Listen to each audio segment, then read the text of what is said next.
Gaming Morning Show.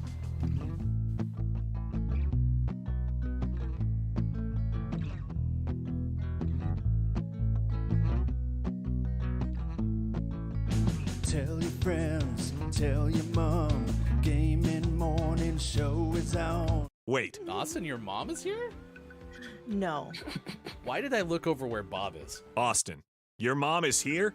Is she over there?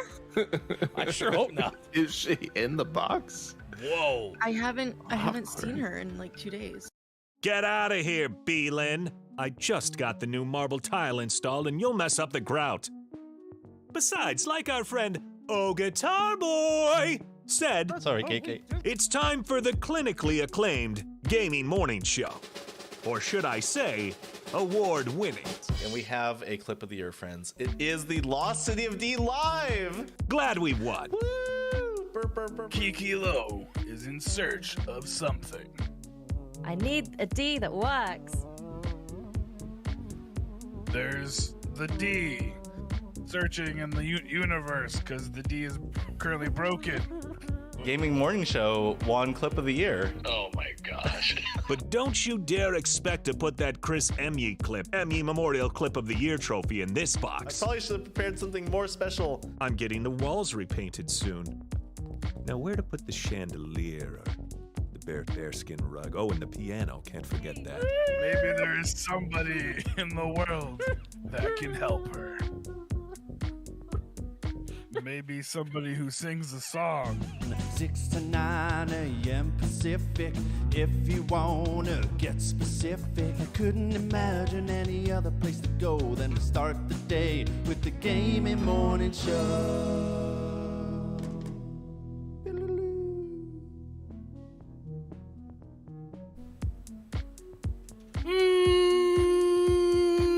Morning, gamer. It's Gaming Morning Show. Thanks for being along with us wherever you may be. It could be Facebook Gaming, Twitch, YouTube, Twitter, or GamingMorningShow.tv. It doesn't matter where you are. It just matters that you are here on Wednesday, February 16th, 2022. Sports.gaming, Hefty Goof with you. It is the Wednesday edition, as many call it, the weekend of the week.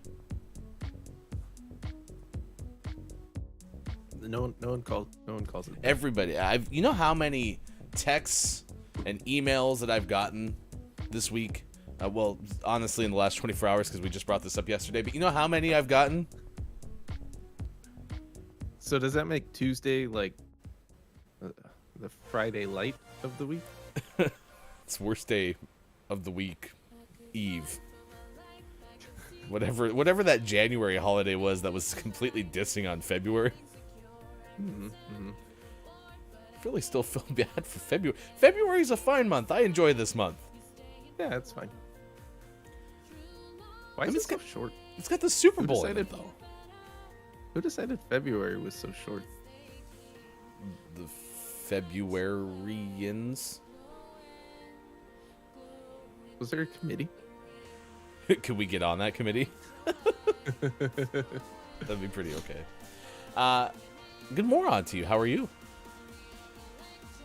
Good. You know when you do something dumb and you don't sleep enough, and then you sleep a lot to try to compensate for that, and then you feel better because you slept a lot, but you're still just off. I'm in that zone, so like I know I slept enough. I had some things to take care of last night. Took care of those relatively early. Went to bed. Did that thing where it's like, I'm not as tired as I should be. It's gonna take me too long to fall asleep. And then, and so I know I got good sleep, but I still feel like I woke up like, man, I was up way too late. And then I was like, no, I wasn't. I wasn't up too late at all. So, but I'm doing pretty good. Lickens Mike O is here. So is Kate Zaid. I am JF Down. Started the party at 5 o'clock. I want to say first that they didn't get any sleep, but again, keep in mind time zones, right? So everything is relative. Kate Zaid actually was here by herself 5 o'clock. Then Down joined 25 after. Said, I think you were first today, Kate. First! They're eventually gonna get to the point where we're gonna end the show, and then like Kate and Downs are gonna look at each other and be like, "You ready to start the pregame? Well, I Get gotta ready for tomorrow." I gotta find a tailgate person, like gotta start cooking for them and maybe giving them some beverages or something like that. I mean, it's lonely when you're there by yourself at 5:09 a.m. So Are we obligated to provide like craft services, like a movie set? yes, I believe that's in Kate Zane's contract. So it's not a bad contract. Kiki Lowe is here as well. Look, it's Mike Oken. More on to you, my friend, as well. Many others. Earthling Gaming is here this morning as well. Look, it's Mike Oken. I got 16 hours of sleep yesterday. I am so wired and ready to go. I've been up since 5 a.m. Nice. Are Mike and I becoming the same person? Mike and I? Can I be Ike? Yeah, I think you can. I think that's okay. Sweet. That'd be pretty cool. Yeah, it's going to be a good show. I have a feeling, and we are like 36 hours away from the debut of Horizon Forbidden West, a GMS Plays live debut coming up tomorrow at 8:45 p.m. Pacific time.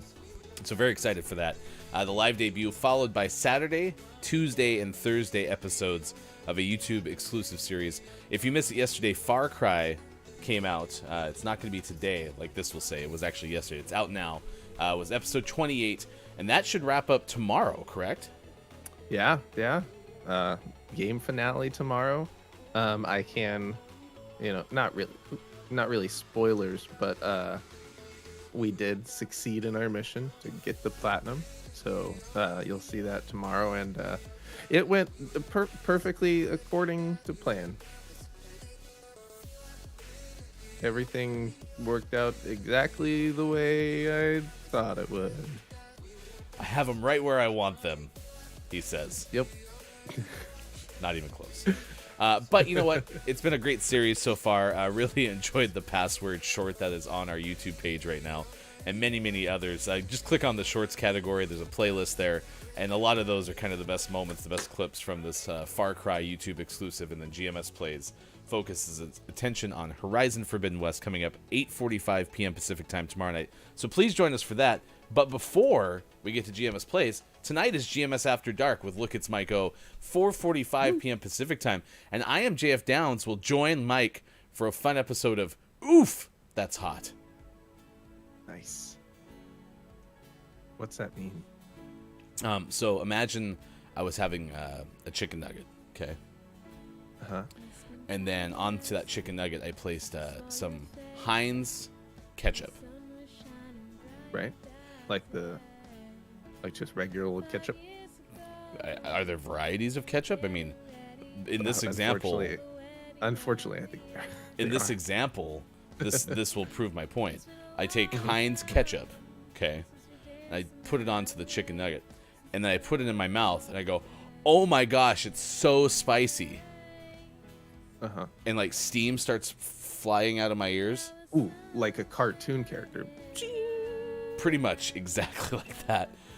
Nice. And at that point, I go, oof, that's hot. Uh-huh. And that's pretty much exactly the basis for Look, It's Miko's Oof, That's Hot. Perfect. I love it. Because as we all know and completely agree upon, ketchup is incredibly spicy. Yep. I'm just kidding. I don't like ketchup. Not because it's not spicy. Not because it's spicy, because it's gross. That's all. So. Because it's a sauce. Do you remember when Theo showed us the little itty bitty bottle of Tabasco? Theo was out and about a couple days ago on Instagram stories and actually utilized said bottle of Tabasco. Oh. Nice. So now I have a follow-up question when Miss Theo joins us later today, I think. We'll see. Oh, we're back. we're back to that. When Miss Theo joins us later today, I'm excited to find out, does Miss Theo have a reserve of itty-bitty Tabasco bottles, right? So if one gets used, does that get replaced? Oh, like the bottle itself? Yeah, is there a back stock? It was a pretty cute little bottle. Like you go to Miss Theo's fridge or cupboard or whatever, and there's just a whole bunch of little Tabasco bottles next to copious amounts of ketchup. I don't know what people keep in their pantries. Top of the moron to you, Lady K. Thank you for being here. Dungeon Meowster KJ is here as well. Good moron to you both. Top of the moron. It's good to see you. I'm being told my description of "oof, that's hot" is no, it's just a no from Mike. Oh. I must not have gotten that correct. No. So, Look, it's Mike O will join us later this hour to tell us what he is tracking at this hour. Some of the news stories of the day. We have video game news. That's coming up in about 10 minutes from now with the Gaming Morning Show Morning Gaming News. And also, we have birthdays this day in gaming history. So if you have a birthday to celebrate with us, please let us know so we can, well, celebrate a birthday with you. Today is Innovation Day. It is National Tim Tam Day. Tim Tams are these delicious, like, chocolate biscuit cookies that I believe hail from Australia. They are amazing. they're pretty fantastic. I want like 38 of them. Yeah. They I'm a fan for sure. We enjoy watching rugby quite a bit, and we went through a phase where we were watching rugby regularly with a friend, and so on rugby nights frequently we would have Tim Tams, and they're pretty good. Yeah, I'm a big fan. Hey, I made something.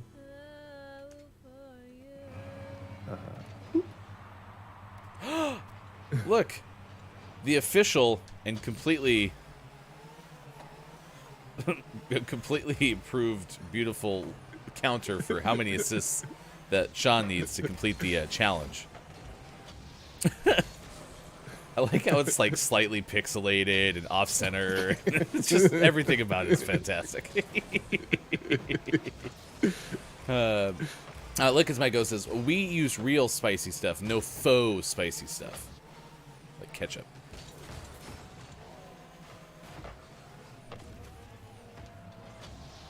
Oh. I think that's what I'll do. If anyone ever is like, you have to absolutely try ketchup right here, right in front of me, right now, because you don't like sauces and you have to give it a chance, I'm going to put it in my mouth and be like, oh my god, it's so hot. Like, instead of giving them the reaction that they're anticipating, like, oh, it's gross, I'll be like, oh, it's so spicy, I need milk. So spicy. Give me milk, please. For the love of everything. How do you eat that? Is that made with ghost peppers?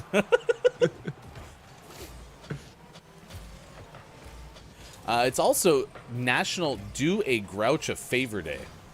What? Yeah. So, like, today, if a green puppet in a garbage can happens to stop you whilst you're walking and says, hey, I need a favor, you actually have to do it today. Okay. It doesn't I'll keep that in mind. It doesn't specifically say do a Grouch a Favor Day, no questions asked. So I bet you can be like, I'm not entirely sure I want to do that, but You can clarify a little bit. yeah.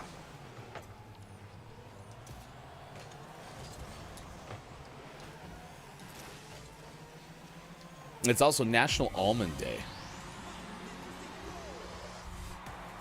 Almonds are pretty good. The Pequans of the Sea.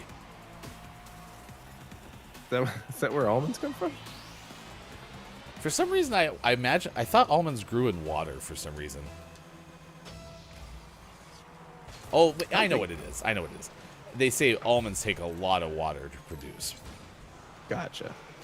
That's why they're not the most, like, almond milk isn't the best milk alternative for that reason, right? I think that's some of the criticism, and I don't know how much of it's founded, but I think that's what I heard.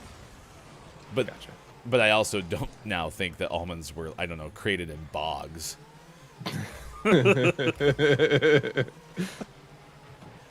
Come on down to our almond bog. Ocean Almonds, spray. the rice of the nut family. What rices are grown in patties, right? I think so. An It's been a almond while patty. since I've tended to my rice farm.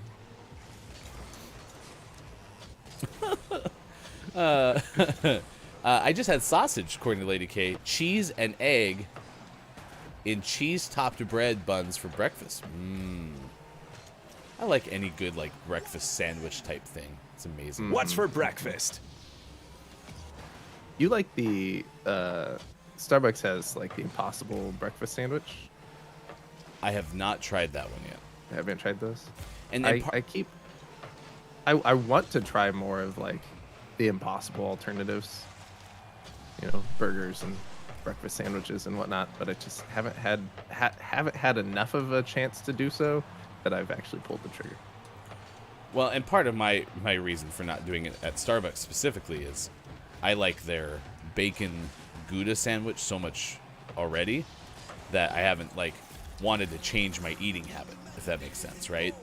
Like the curiosity of the new does not outweigh the satisfaction of the old. Right. However, if Starbucks can ever bring back that damn roasted ham and Swiss sandwich that's been like out of stock forever because I think of the whole shortages thing, like it kind of coincided with, hey, we can't get stuff, and then that sandwich went away. I don't know what's in it that, you know, is scarce. What's the limiting factor? Yeah, but it's been gone basically since end of 2020, and it's very sad because that was my go-to for the longest time. So, but I'd be open to trying. My wife says it's delicious, the Impossible one. I may have to do that sometime. I also have a weird thing with cheese on breakfast sandwiches. It has to be like me placing the cheese, like because otherwise I think every cheese that I associate on a breakfast sandwich is American cheese product from McDonald's. Yeah. So even the other day we got a sausage bagel sandwich from a more localized coffee chain. It's not like only available in our town, but it's more regionalized, I suppose. And my wife's like, oh yeah, you're gonna get the bagel sandwich because it was so good last time. I was like, I didn't try it because it has cheddar cheese and I have a weird association with cheddar cheese and breakfast sandwiches. That's why I don't get the sausage, egg, and cheese sandwich from Starbucks. And she's like, this is a direct quote from Hefty Wife. It was, what? Like, what are you talking about? I'm like, it's just me. So, I believe we got shut out. Oh, we did, and that means no assist. It's a sad time. So we entered that game with Sean needing 5 assists to complete a challenge for session 4, segment 4. What do they call it? Stage 4. Oh, stage 3. Of course, got all of that right. And so after getting 0 assists, we need still 5. Ding. Okay, we'll do better next time. Lady K said Tam Slam. Ooh, I'd like a Tim Tam. Tam Slam was my nickname in high school. Lady K said, my mouth can handle spice, my stomach not so much. And before I give a fun fact, will Theo be joining us today? Absolutely, definitely, maybe. We'll find out after the 7 o'clock break. So, she should be here. There was not confirmation that she would not be here. Nor was there any asking. But she should. We'll check in with Look, It's Myco at this hour in a little bit. We'll see what Mike's tracking this morning in the news of the day. Downs goes, I am not good with spicy food. Oh, good. Well, Downs, if you're not good with spicy food, you should be on a show called Oof, That's Hot. Didn't Mike swear off doing spicy things for the show? Ooh, that's a good question, because I remember the first edition of Oof, That's Hot, Mike ended stream early. Maybe that's where the oof comes in. Before that, it was called That's Hot. If you were going in chronological order, it would have been called That's Hot. Oof. Well, we're very excited for it. It's coming up tonight, 4:45 p.m. Pacific time for GMS After Dark. Top of the Moron. Good moron. To Kajito is here. If my nose doesn't sweat, I'm not hot enough. And also, good moron, friends. That could be the tagline for Oof, That's Hot. Oof, That's Hot. It'll make your nose sweat.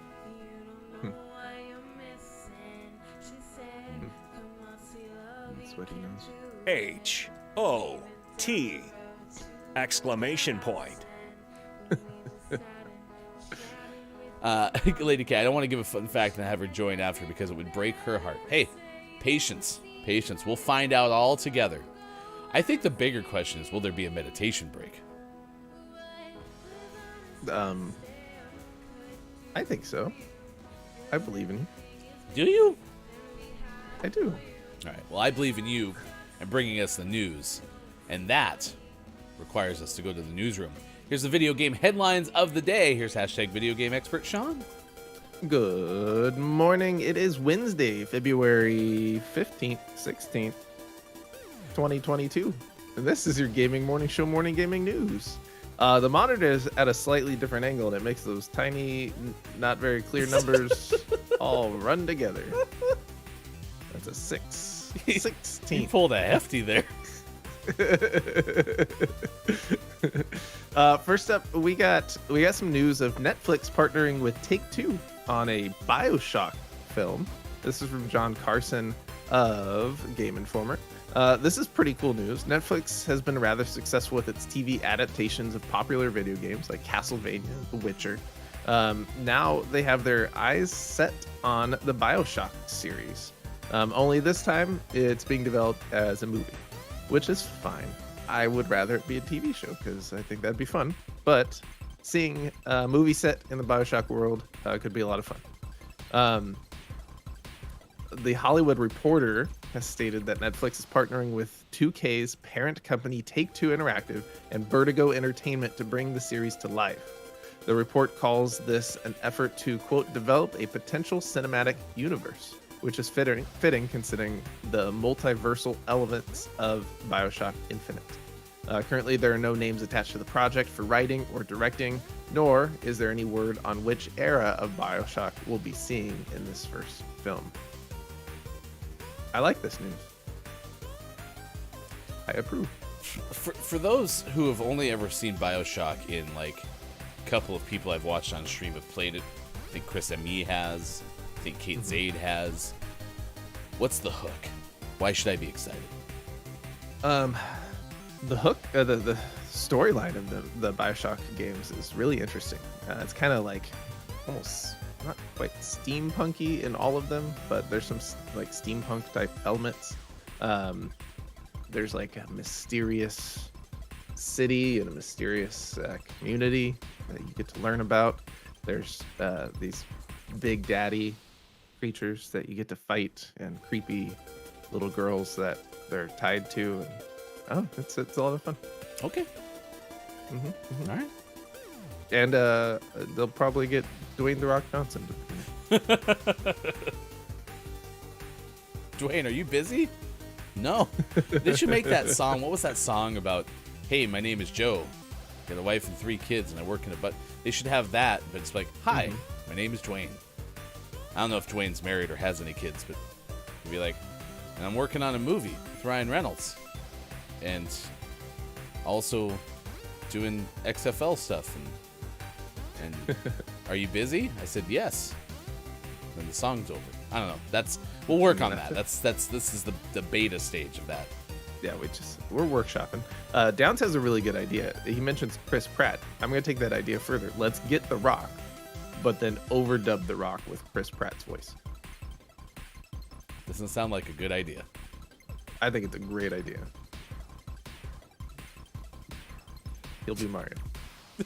In our next news story of the day, since we've been talking a lot about Horizon Forbidden West, we now know a little bit about a specific Horizon Forbidden West trophy. That when you unlock this trophy in the game, it plants a real-life tree. And that's pretty cool. This is from Nicole Clark of Polygon. The first line of the story is, Horizon Forbidden West is right on the horizon.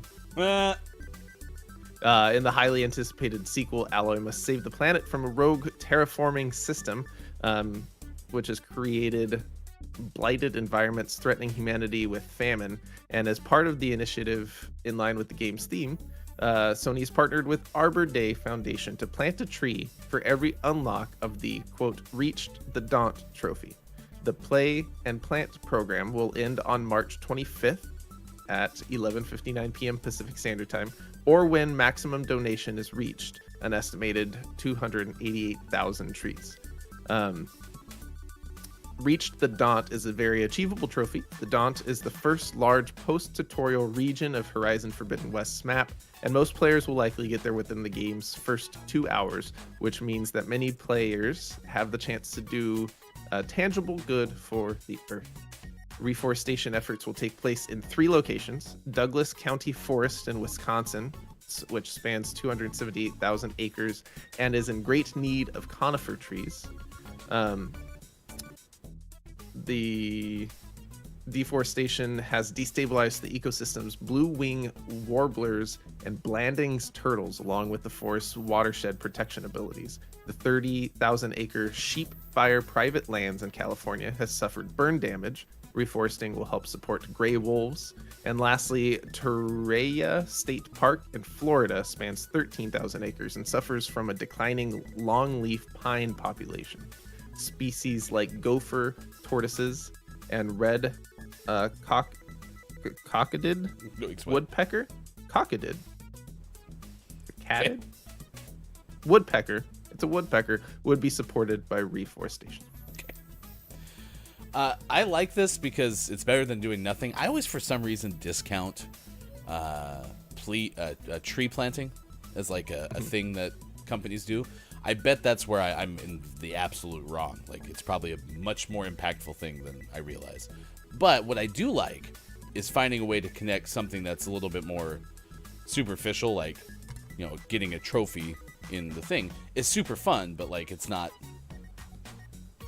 like inherently useful.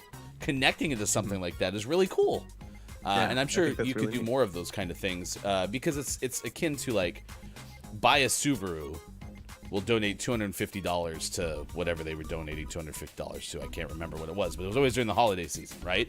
And there you go. Mm-hmm. That connects, you know, something that you're doing that the company could otherwise just do, right? But they're making it, I don't know, an incentive to play their game or buy their car or whatever. So it's better than not, and I'm on board. Yeah, absolutely. And if it says we can reach this, most people are going to reach this in the first couple hours. Is our drive for the live event going to be to plant a tree? Ooh, that leads. I mean, that gives us like an extra goal. So yeah. I think we can plant a tree live for the live stream. I mean, I drive this Nissan Leaf and it has this little top left icon that as you drive it more efficiently, it builds like a tree iconically. And the only time I ever get more than like 2 trees is whenever we go cruising to watch all the Christmas lights or look at all the Christmas lights. Mm-hmm. Every single time we always get them. So you could have like a little tree thing going as you make progress towards your trees. Fill it up. Countdown to the tree. Yeah, that'll be fun. Do you need me to drive around on my Leaf recording that little thing so that you can use it as your tree icon monitor? Yes, I do. Referring back to the first story Mike said is if Crit Pratt is in the Bioshock movie, we quit. And he says to get Ryan Reynolds. So I had a pretty good idea. What if we got Ryan Reynolds, but we overdubbed his voice lines with Chris Pratt? Boo. In our last news story, in what can only be described as the wait, they haven't done yet story of the day, Nintendo will end eShop purchases for the Wii U next year. Also the 3DS, but mostly the Wii U. Ugh.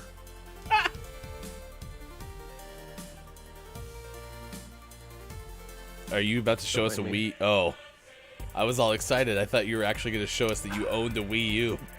Ugh, no. I wouldn't be caught dead with the Wii U. Has anyone ever seen Sean with a Wii? I am now offering 1,000 Apex coins if someone can capture Sean holding a Wii U on camera. If you trick me into holding a Wii U, I will plant 100 trees. I just had my 3rd child. Sean's like, I didn't know you guys were expecting. You're like, will you please hold it? Oh, it's so cute. Let me unwrap it. Ah! Why is your child wrapped up so tightly? It's so rectangular and flat. Nintendo has officially announced as of late March 2023, it will no longer be possible to make Nintendo eShop purchases for the Wii U and the Nintendo 3DS family of systems. So this is something that happens frequently with older systems. At some point, they're gonna have to stop supporting their eShops. So there you go. You got just over a year to get all of your Wii U playing. Well, not playing, but purchasing and downloading.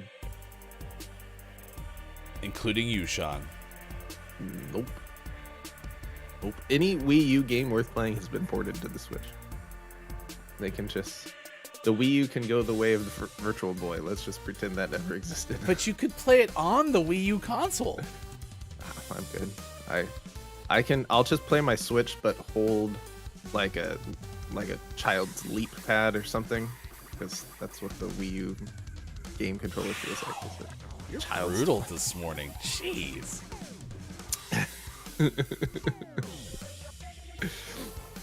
Last but not least, we finished off today's Gaming Morning Show morning gaming news. How great would it be if a Wii U game came out today? With the world-renowned segment within a segment where we take a look at what was out today.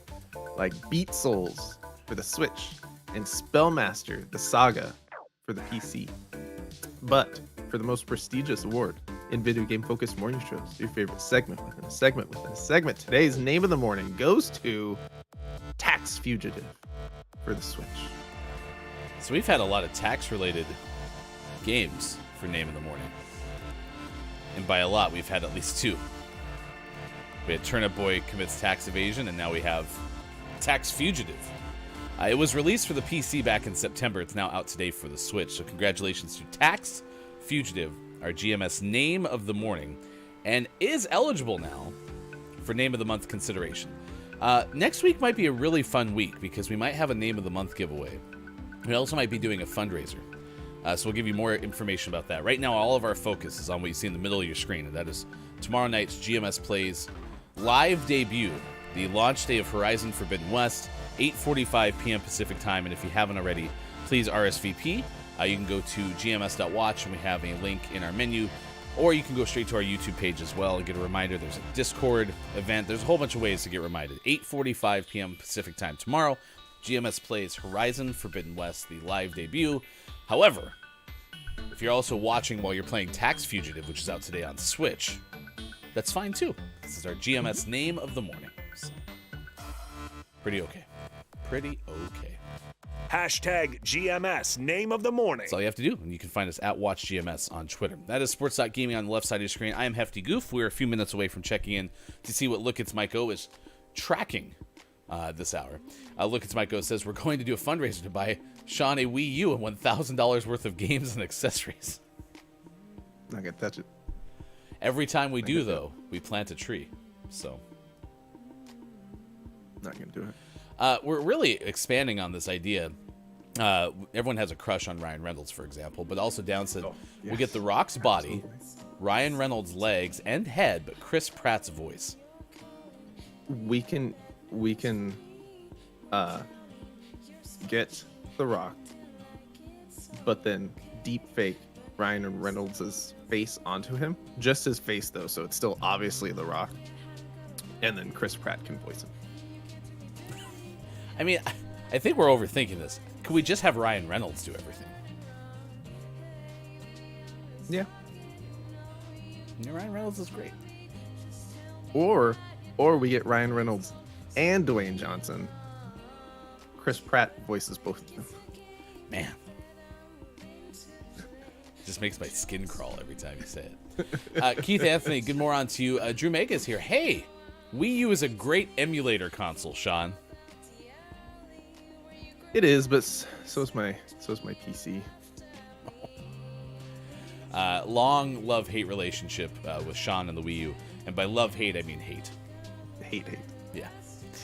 Look, it's Mike-O did say I had to clean out a client's house and they had a Wii U. I might have to buy it from them for $1 and then mail it to Sean. Quiet named our amalgamation. I mean, at the end of the day, I mean, you do need a paperweight, so. Yeah, you know, like sometimes you put like half a lemon into your garbage disposal to run it and makes it smell better.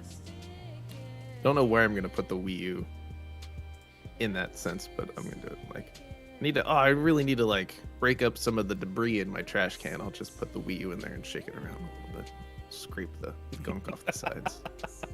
Top of the Mora. Keith Anthony, as I mentioned, is here. Said The Rock with Ryan Reynolds' face and Jack Black's personality. Jack is playing Horizon Zero Dawn. I just thought y'all should know. Riveting info. I know. Well, it's actually not useless in the sense that Jack, we've been trying to recap a little bit of HZD to get ready for HFW. Those consonants don't really roll off the tongue very well, do they? Nope. But that's part of what you're going to open up the show with tonight, or tomorrow night, right? Yeah, we'll start. Game releases at 9 p.m. For us here in the Pacific Coast. We're going to start at 8:45 and spend those first 15 minutes just kind of recapping the story, introducing those that aren't familiar with the first game with some of the key characters that we're expected to see back for the sequel, and just kind of recapping what takes place. Because the sequel picks up, I think it's 6 months after the end of the first game. So we're kind of rolling from one story right into the next one. So we'll catch everyone up. Quiet Am Gaming. Dwayne the Reynolds Pratt.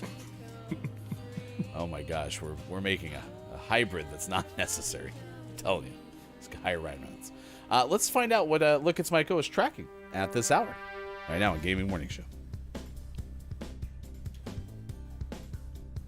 Good morning, guys. Good morning, chat. Good morning, everybody. Happy Hump Day. Our first story comes to us from Ben Hooper from UPI, who tells us about a Massachusetts man who left the sunroof on his family's minivan open in 63-degree weather.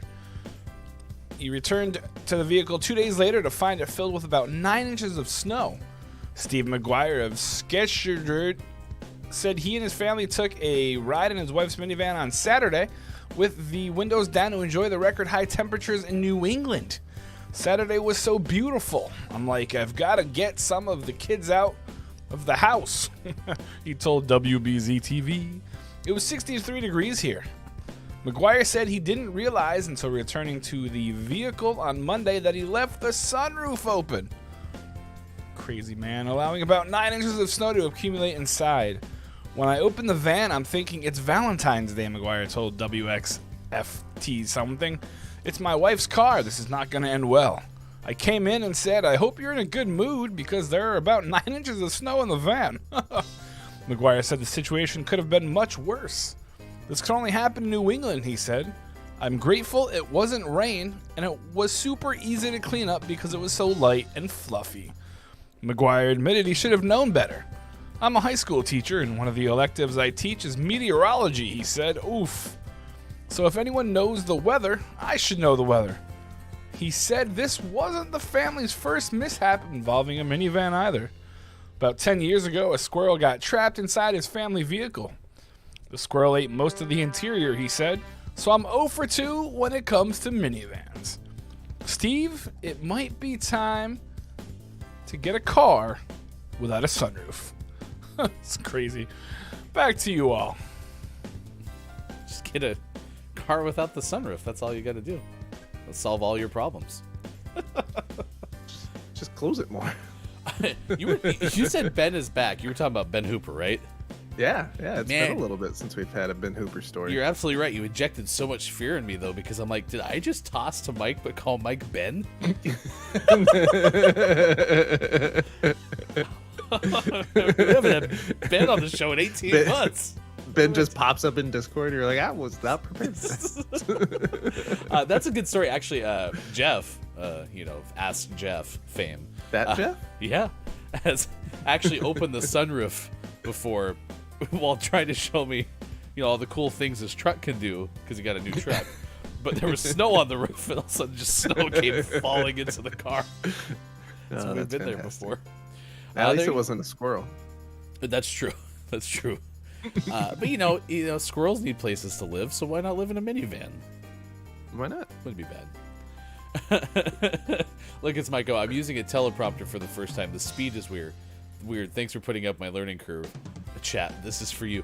It's funny because teleprompters are interesting because there's a whole bunch of ways that you can use them. Some are hand controlled, some are foot pedal controlled. But man, what I'm really impressed by are the folks who can run the teleprompter for other people. Yeah, those people are amazing. So yeah, there you go. I think we should hire an intern to go and let's just go to like cue cards.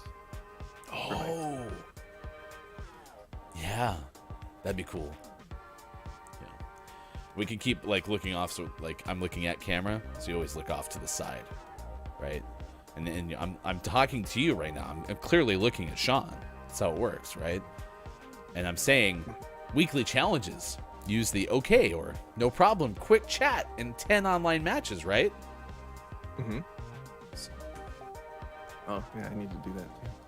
Oh wait, those end in 2 hours. I'm not gonna start them. No, you focus on the one thing, and that is assists. to get the assist. We're about to enter another Rocket League game, and when we do, the official assist total is ding. How many?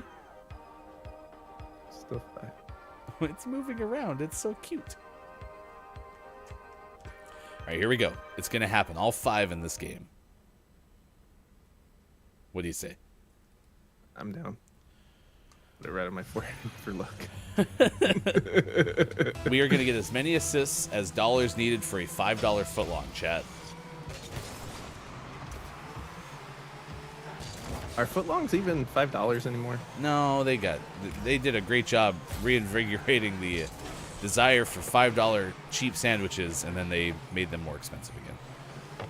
Yeah. Listen, I did appreciate when they had the $5 footlongs as like the deal of the day kind of thing. Those are pretty cool. When they quit doing all of them for $5, but at least they like had a couple. They kept it around in some way.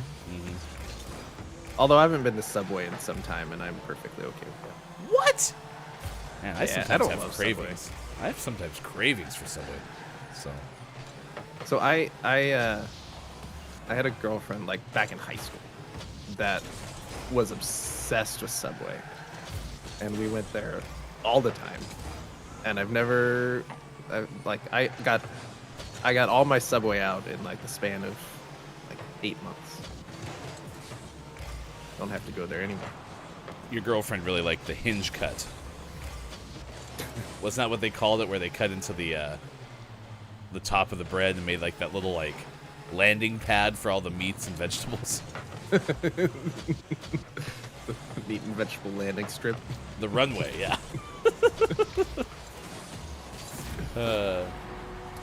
Jack goes, good job with the teleprompter. Look, it's Michael. This is a learning curve, but you will get it.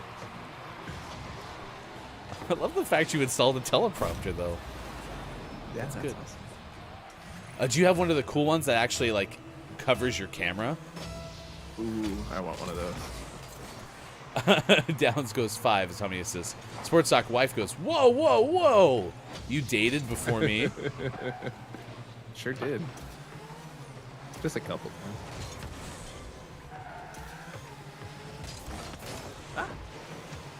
But there's nobody who Sports Doc Gaming would rather eat Subway sandwiches with now than you. It works well because I know she also doesn't care for Subway. So was that the whole reason that you didn't marry the first one? Was because the whole Subway thing? the Subway thing? That was the whole No, reason. That was just a being in high school thing. Hey, look, we scored a goal, and you were involved in the assist. Does that count? No. Nope, still 5. Unfortunately.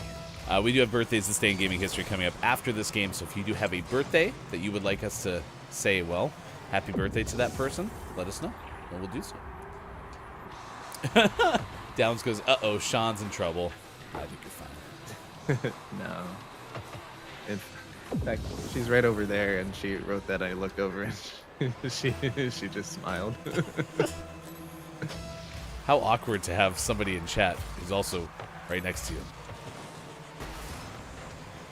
We have a live studio audience. Oh, bummer, I missed that. Didn't help us. Are we playing the Neil Johnstone? Here's we are. Lucas my goes, it's nothing cool. I wish I could make it where it looks like I'm looking into the camera. I can help you with that, actually. Jack, Subway makes me miss Quiznos, but also used to be good. I like Quiznos Pickle Bar, and Quiznos I think were better sandwiches than Subway, but, you know. Pickle Feet's Bar? Ooh! So when we go to Pickle's house, and Pickle invites us into, I'm sure, his cognac lab. Lab. Ooh, that's a good name. I like this. Because I imagine Pickle being that fancy where he has like a really fancy liquor lab. Don't know why that's the case, but it is the case. We will pretend that it is law. And we'll go in there. Now it is. We'll be like, oh, well, thank you, Pickle, for inviting us into your pickle bar. The cognac lab.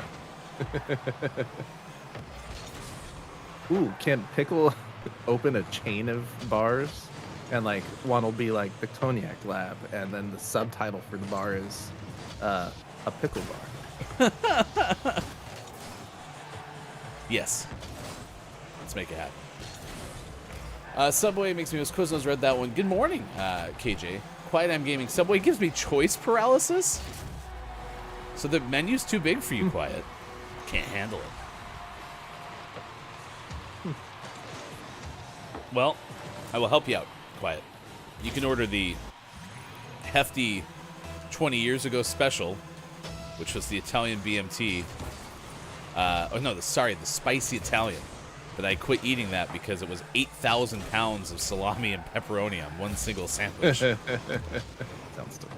Oh, it's amazing. And it doesn't give me, like, digestion problems or nothing. I just acknowledge that is probably not something I should eat.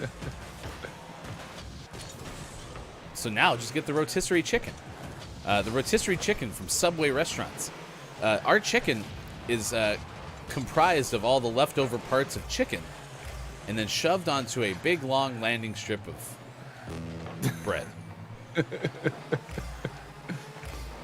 Add some pepper jack cheese to make you think you're eating something that has flavor. Subway. I don't think they're going to hire me as a spokesperson now. There's a chance. Plus, they have the Tom Brady guys, so. He's not going anywhere. Oh! So, I have a fun fact that I learned about Tom Brady this morning.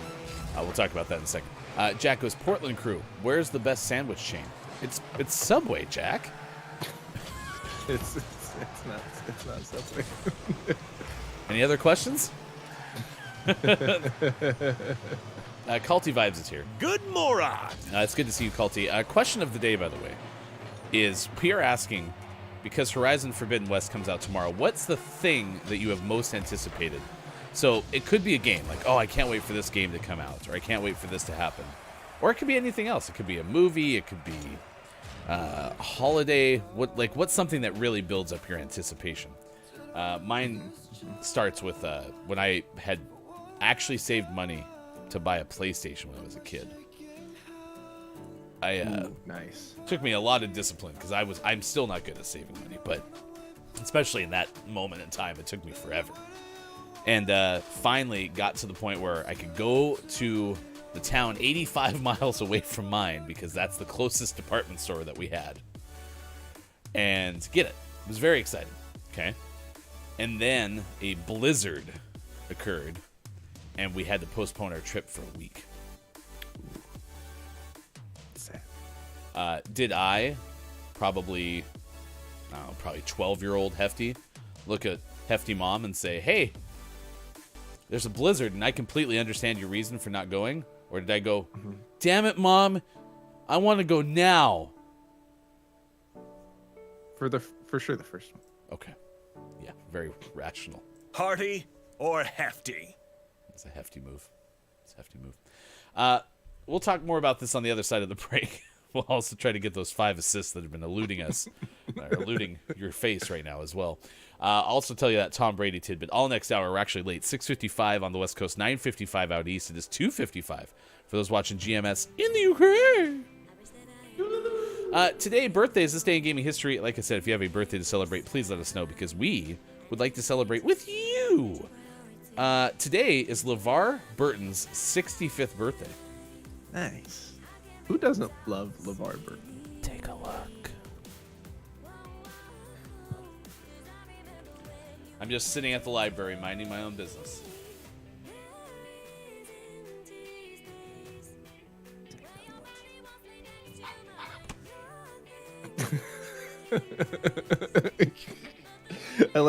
I now love the idea that you're sitting and it looks like you're reading a book, but it's just that card inside the book, and then it accidentally starts singing.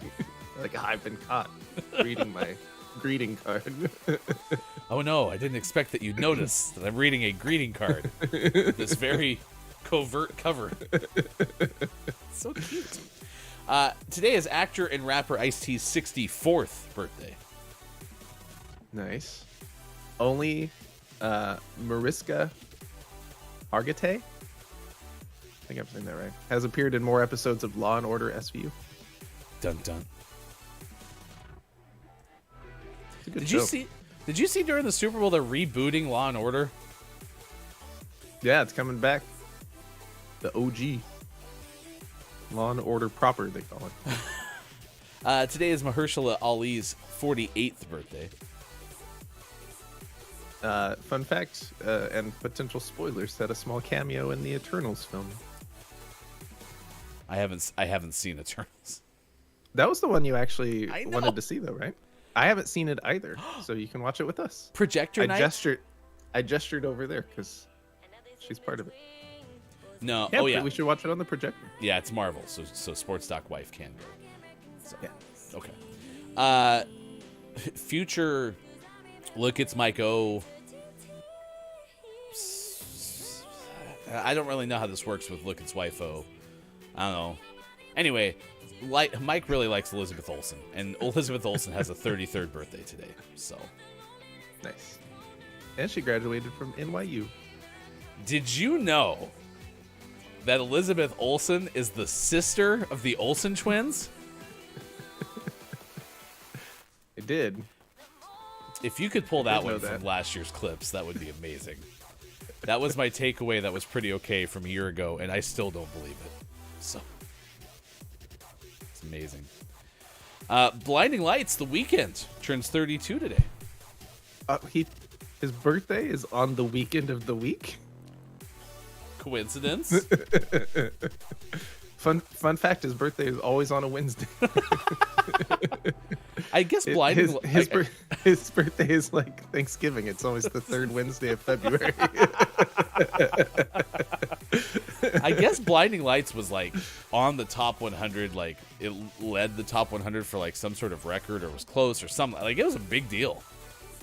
It had some staying power. So That's good. there you go. Happy birthday to the Weekend of the Week founder, The Weeknd. You can look it up.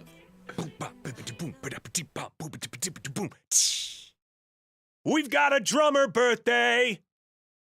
We have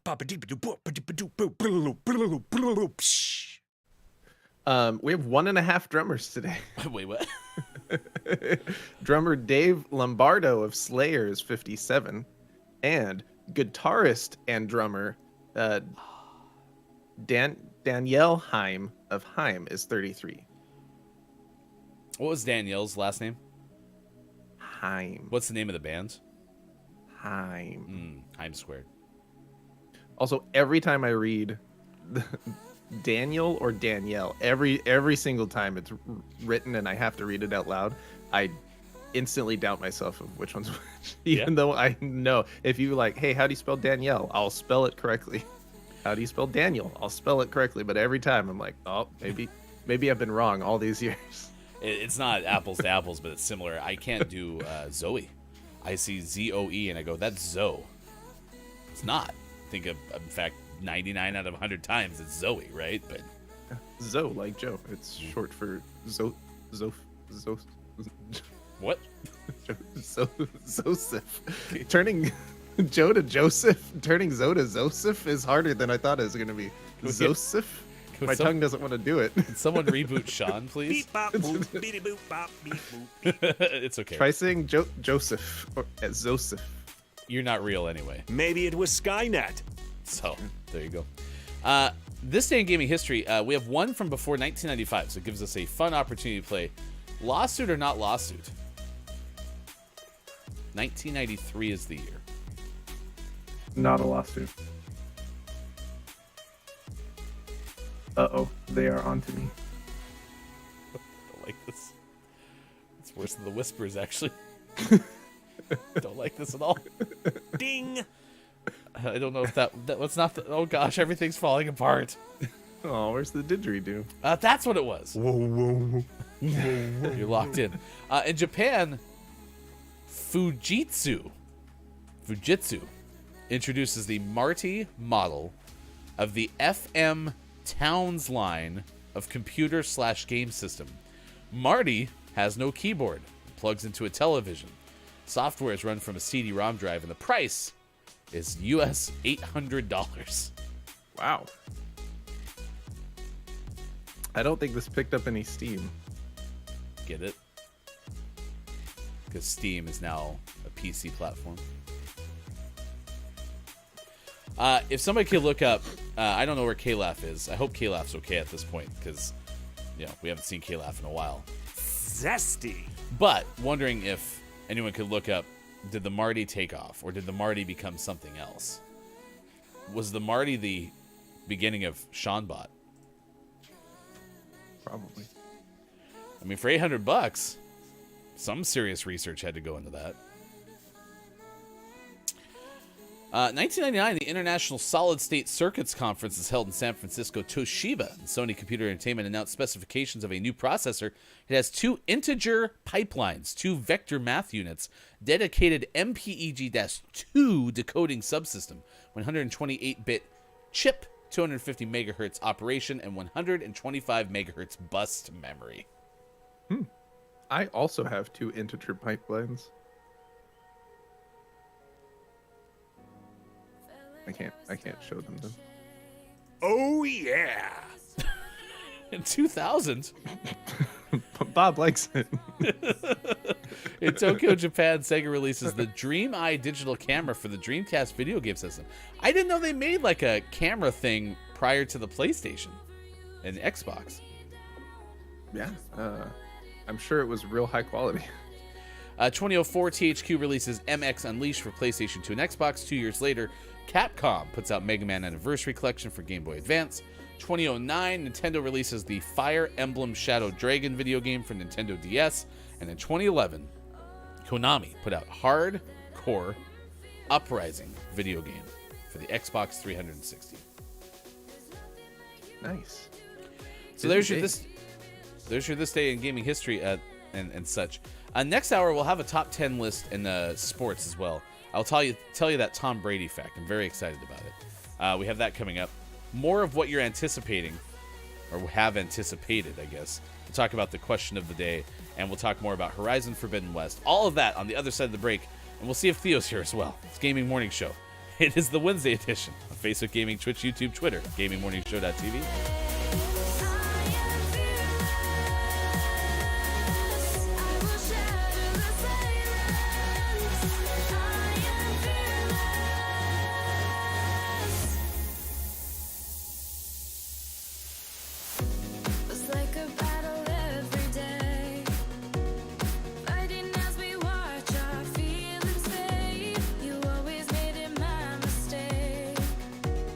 Promise myself I'm not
Tonight, on I Guess We'll Never Know, we go inside the unsolved case of a sibling rivalry.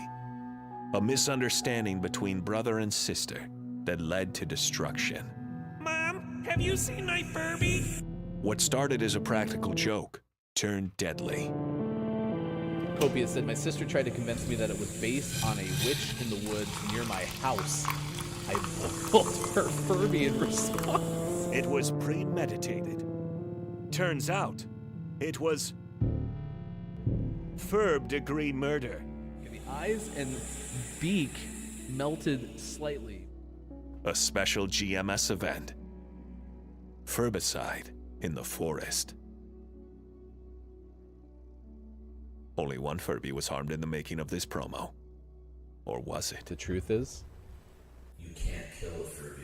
It's behind you! Coming up on Gaming Morning Show, List of the Day, and Sports. Find GMS on Facebook Gaming, Twitch, YouTube, and GamingMorningshow.tv. Time for hour number 2. Right now. Morning, gamer. It's Gaming Morning Show. Thanks for being here wherever you may be. Facebook Gaming, Twitch, YouTube, Twitter, GamingMorningshow.tv. Thank you so much for KJ liking us on Facebook Gaming. Anyone else who has or has been hosting on Twitch, working on trying to get the alerts to respond to everything. I don't know if they are. You may be doing things, and we can't even give you the thumbs up or a patented sports.gaming wink. But we'll try. And you can do those things. It always helps us out a lot. And we appreciate you being with us every single Monday through Friday, 6 to 9 a.m. Pacific time on said platforms. Today is Wednesday, February 16th, 2022. Tomorrow, Horizon Forbidden West comes out. We are going to have the debut of the game on GMS Plays. Horizon Forbidden West is the kickoff, technically episode 0 of the GMS Plays Horizon Forbidden West Let's Play series on YouTube. So, check it out. Sports.gaming will kick things off tomorrow. What are you most looking forward to with Horizon Forbidden West? I think I'm the most excited about just getting back into that world. Because when I first played the game and kind of played it enough to get the platinum trophy that first time around, you get really adept at like the specific type of combat in Horizon Zero Dawn at the time. And then when the DLC came out, I had finished it and put it down for a while and then picked up the DLC. And I never felt like I got back into that rhythm because you just build it up slowly throughout the game. And I'm really excited to get a few hours in and really start to feel like proficient at that style of combat and, you know, laying down traps and switching between your bows. And yeah, it's a good time. It feels, once you get there, you do things and you're like, wow, that was really cool. Like I did a really cool thing. So that's gonna be fun. You said that the bow mechanics in this game are kind of unique. That's just kind of one of your main types of weapons are different bows. So you see similar things in other games, but rather than like a Far Cry where it's gun based, but you can use a bow, it's mostly bow based. I'm a beatboxer. I heard bouillabaisse. Bouillabaisse. So you have different like classes of bow, and some of them are faster for more like short range close quarter combat, and then you have like larger bows that are better for like long distance, but they're slower to fire. So if you're trying to stealth around and pick people off from afar, you would use one of those. And then there's lots of other varieties of weapons, whether it's like a tripcaster that lays down like tripwire, explosives and stuff like that. So it's gonna be fun. Brendan is here. Good moron to you. Top of the moron! I still say whoever names Xboxes got to name Horizon games. Yeah. They could have done better with the naming system, but this premise is a sequel, right? But why is it West? Do you have any idea what the connection is there? They're literally going to the Forbidden West. So the original game kind of takes place in this large map with multiple regions and multiple like communities and they make reference to the Forbidden West, which is essentially what we kind of discover through like environmental storytelling and stuff. Is it seems like the base game takes place in the like Colorado region of the United States, and so the Forbidden West is literally like the West Coast. So it's an area that no one went to, and they kind of allude to different things, but no one went further west than where you play that first game. And now we're going to be going into the Forbidden West. And likewise, Horizon Zero Dawn had a specific meaning in that game and was significant. So at least the titles tie into something in the game and give it meaning rather than just being bizarre titles. They actually have some foundation in the game. KJ asks, is this a game that has like an overall game? Does that make sense? I don't know. Does that make sense? I think she's asking, like, is this part 2 of an overall story? Is that what you're asking? Yeah. If that's the case, then yes. It's only the second one though, so it's not like you have 20 Resident Evil games to learn about before we play the next Resident Evil. Oh, Resident Evil. Yes. Resident Evil. Coming up, we are going to give you the top 10 greatest archers in TV and film, because we talked about bow and arrows. This is also a list from about 10 years ago. I have a feeling like it's not going to be our best list that we've ever shared. I have a feeling. I could be completely wrong. So what if it is the best? Then I will be wrong, and I will admit it. So yeah, I'm okay with that being wrong. Downs goes, since the beginning of the show, I've uploaded over 200 images. Work thought it would take all day, so now I have 2 spare hours for GMS. Nice. That's actually part of the GMS rebate program. So we actually made this happen for you, and you're welcome. What do you got, like a little... Why is he so pronounced today? Is that your Cindy Lou Who today? Okay, we'll just tuck that under the headphones, pretend that doesn't exist. So we have that list coming up. We also have sports later this hour. Sports. As you can tell, there's no Theo. So our flawless plan of communicating with one another and figuring out if Theo would be on the show worked flawlessly. Sorry, now we have the bonus anticipation of, will Theo just randomly join on Friday? Well, correct. And in Theo's defense, we had talked about Theo more often showing up on Fridays as opposed to Wednesdays at one point. So maybe that is where all of this is coming from. So, yeah. So today's meditation break brought to you by Ryan. I do want you to all know that we're going to blame Theo for it, though. So just, if you could help me carry that forward, that'd be great. Hey, it's Brent_TTV. You can't mention Resident Evil around me without me addressing Fudge. So Fudge Village is coming, I promise. and it's been more difficult than we had imagined. The COVID thing definitely didn't help, because we were all set to go for that one day, and then COVID showed up and was like, but I am not dodging Fudge Village, I promise. Wink. Listen, it's already significantly better than the other one, so... It's true. Ryan multiple times has said that it's not as bad, which just, I think, jinxed it to be twice as bad at some point. Yep. There's still the thing that's happening at some point. So, look at Maiko goes, I looked at the list. It's a good list. Okay. Maiko, though, you do have my permission. If you have a different list, you're more than welcome to change it. There was a like most anticipated games of 2022 list, like 30 times over, and that was not what I was looking for. I was looking for something that's like the most anticipated things of all time type list, because again, our question of the day is, what thing have you most anticipated? And it seems like that might be a hard subject to break down into a top 10 list, so yeah, no one's ever tempted. I think that's tough. One of the things I always get excited about and anticipate is the beginning of like seasons.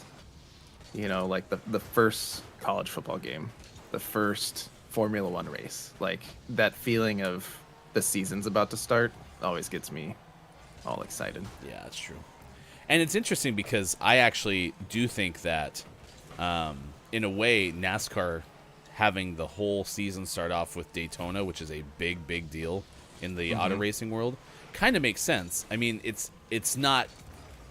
You can't equate it to the Super Bowl, which is what they try to do. They call it the Super Bowl of racing. Right. Because the Super Bowl crowns a champion. Like, it's literally impossible. The Super Bowl's now a preseason game. Yeah, or like the debut game of the year, right? Champion is announced after the first game of the season, which is kind of the college football model. Oh, I'm just kidding. But yes, I do kind of like that marketing behind it, even though it's technically not. But having it be like a big deal is good, and that's why I do like the way the NFL kicks off the season now too, because they made it so the Super Bowl champion opens up at home on a standalone night. They play the Thursday before every single other team plays, and I do like that model. I think that's the best you can do. So, especially given like I've been to one of those games, because when Denver won their last Super Bowl, we went to the game. I didn't like that it was against the team that we had just beaten in the Super Bowl, which is the first time and I think only time that that's happened. But it was still fun. There was a lot of stuff in town for it, so they made it like a Super Bowl-esque feel. Like they brought a lot of the same like fan stuff to Denver that they had in San Francisco for the Super Bowl or Santa Clara. So it was cool. I liked it. Lady K, so while I'm about to build a dark medieval church in Creative World, big build, many blocks, playing some Minecraft this morning. Nice. If you have your fun fact, it looks like Theo will not be here today, so you're welcome to share that anytime. KJ, anticipate the beginning of new season's weather. Oh, that's kind of like what you were talking about, but with weather or actual seasons. Do you have a favorite season? No, not really. They all have highlights. Do you have a top 4 seasons?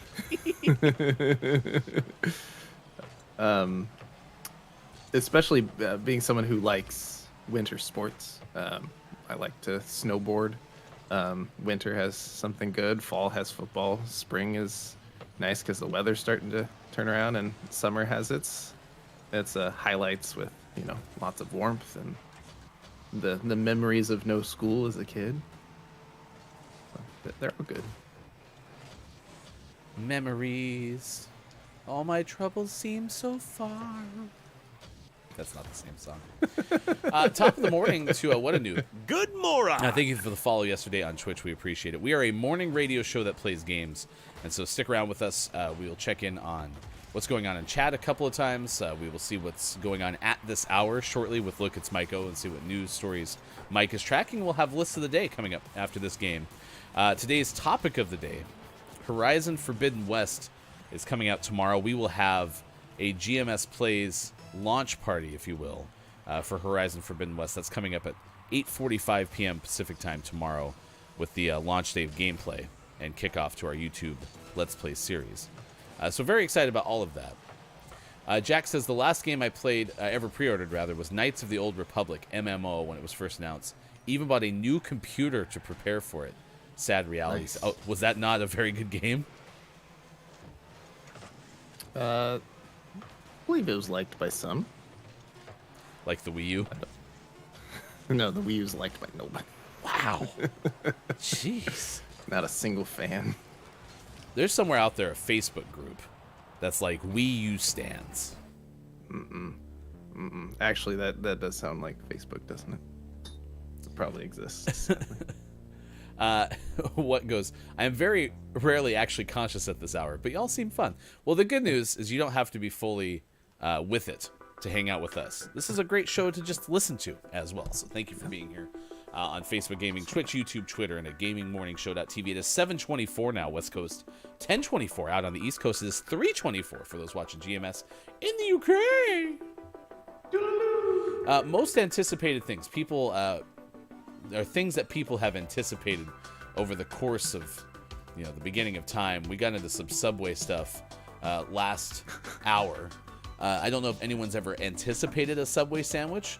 I have, to be honest. I really like eating Subway after games on Friday nights and driving home because I basically haven't eaten for 12 hours and I'm really hungry and it's the only thing open that's not complete garbage.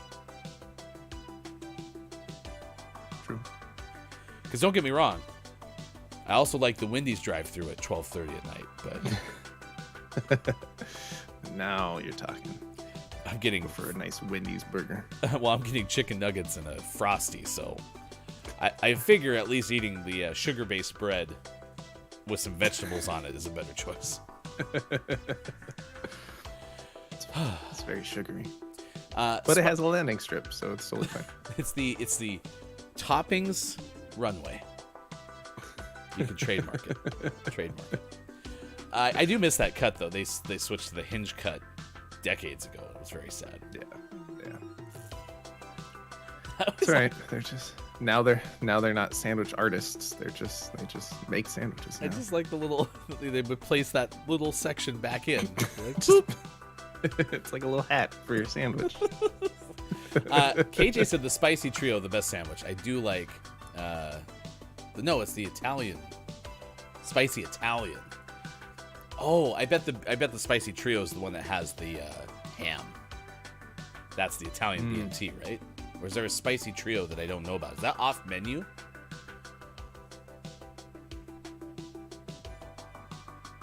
I want a Deep number in the Subway lore today. number 5 medium with a Diet Coke, says Quiet on Gaming. Yeah. Downs has been anticipating TMNT game and movie. Mm-hmm. Did you see they announced Master Splinter as a playable character recently? No. In Shredder's Revenge. So you'll have the Turtles, April O'Neil, and Master Splinter. Nice. KJ's anticipating St. Patrick's Day. Ooh, that's a good day. Yeah. And Mike's given us permission to spoil everything about the Eternals because, quote, that movie sucked. Wow. It's rough. It's rough. What's Noob says the Wii U was a great console for one reason. It was Nintendo's stepping stone to figuring out the Switch. Yep. Yeah, what a different world we'd live in if the Wii U was actually good and successful. I don't want to live in that timeline. But wasn't the Wii U basically a Switch? No, it was terrible. The Wii U was, I mean, yeah, like what Noob says, it was the stepping stone. It was a Wii, but one of the controllers was a gamepad. But unfortunately, they had that gamepad developed by Fisher-Price, and the touch screen was awful, and it felt like a toy. It felt like you could take a nice iPad, you can put it in one of those cases that are designed to keep it safe from toddlers, and all of a sudden your iPad feels like it's cheap and childlike. That's what the Wii U gamepad felt like. Slander. But hey, at least at a touch screen, just don't use too many fingers. No multi-touch, please. Why did I sound like the Barbosa guy from the Caribbean when I was like, slander? Hey, do any of you know a pirate's favorite letter? Huh? Is it C?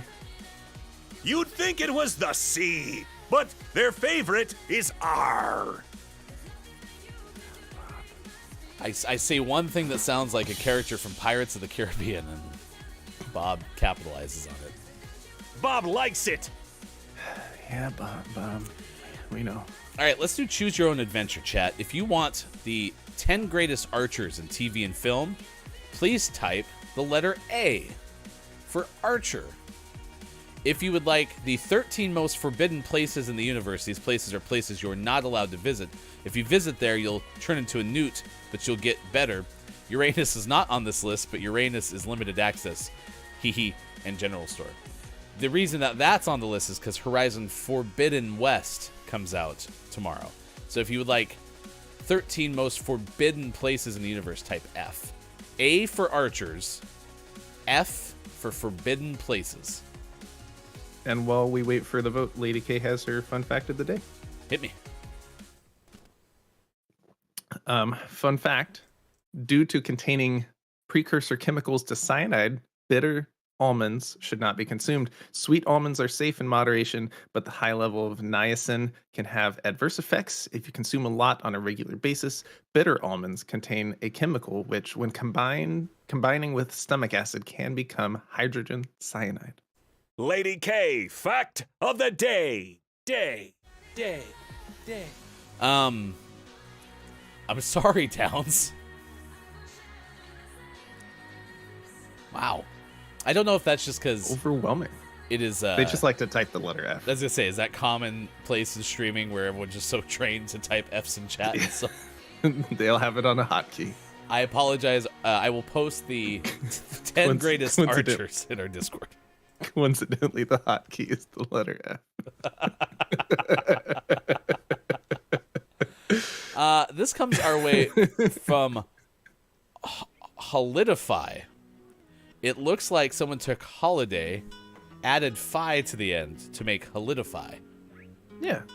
Holidify your weekend. Go stay at an Airbnb. This is in the articles subcategory, Forbidden Places in the World, and it was created without attribution. No! It was published by Atreyi Duta. No clue when. So here we go. 13 most forbidden places in the world. 1. Lascaux Caves in France. Treasure trove for archaeologists around the globe. There's a whole bunch of Paleolithic paintings, and they hauntingly vivid hugs the wall and depict animals like cattle, stags, bison, and many more. However, it was closed in 1963 because they believe human presence would destroy the ancient work of art. 2. That checks out. Number 2 is North Sentinel Island, India. Home to the Sentinelese tribe. The North Sentinel Island is the Andaman chain. Is in the Andaman chain, one of the forbidden islands in the world. The people inhabiting the island often get violent to safeguard their isolation.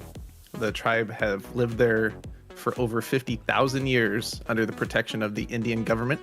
This region is strictly prohibited for visitors of any kind and is one of the most dangerous and forbidden places in the world. In space. 3.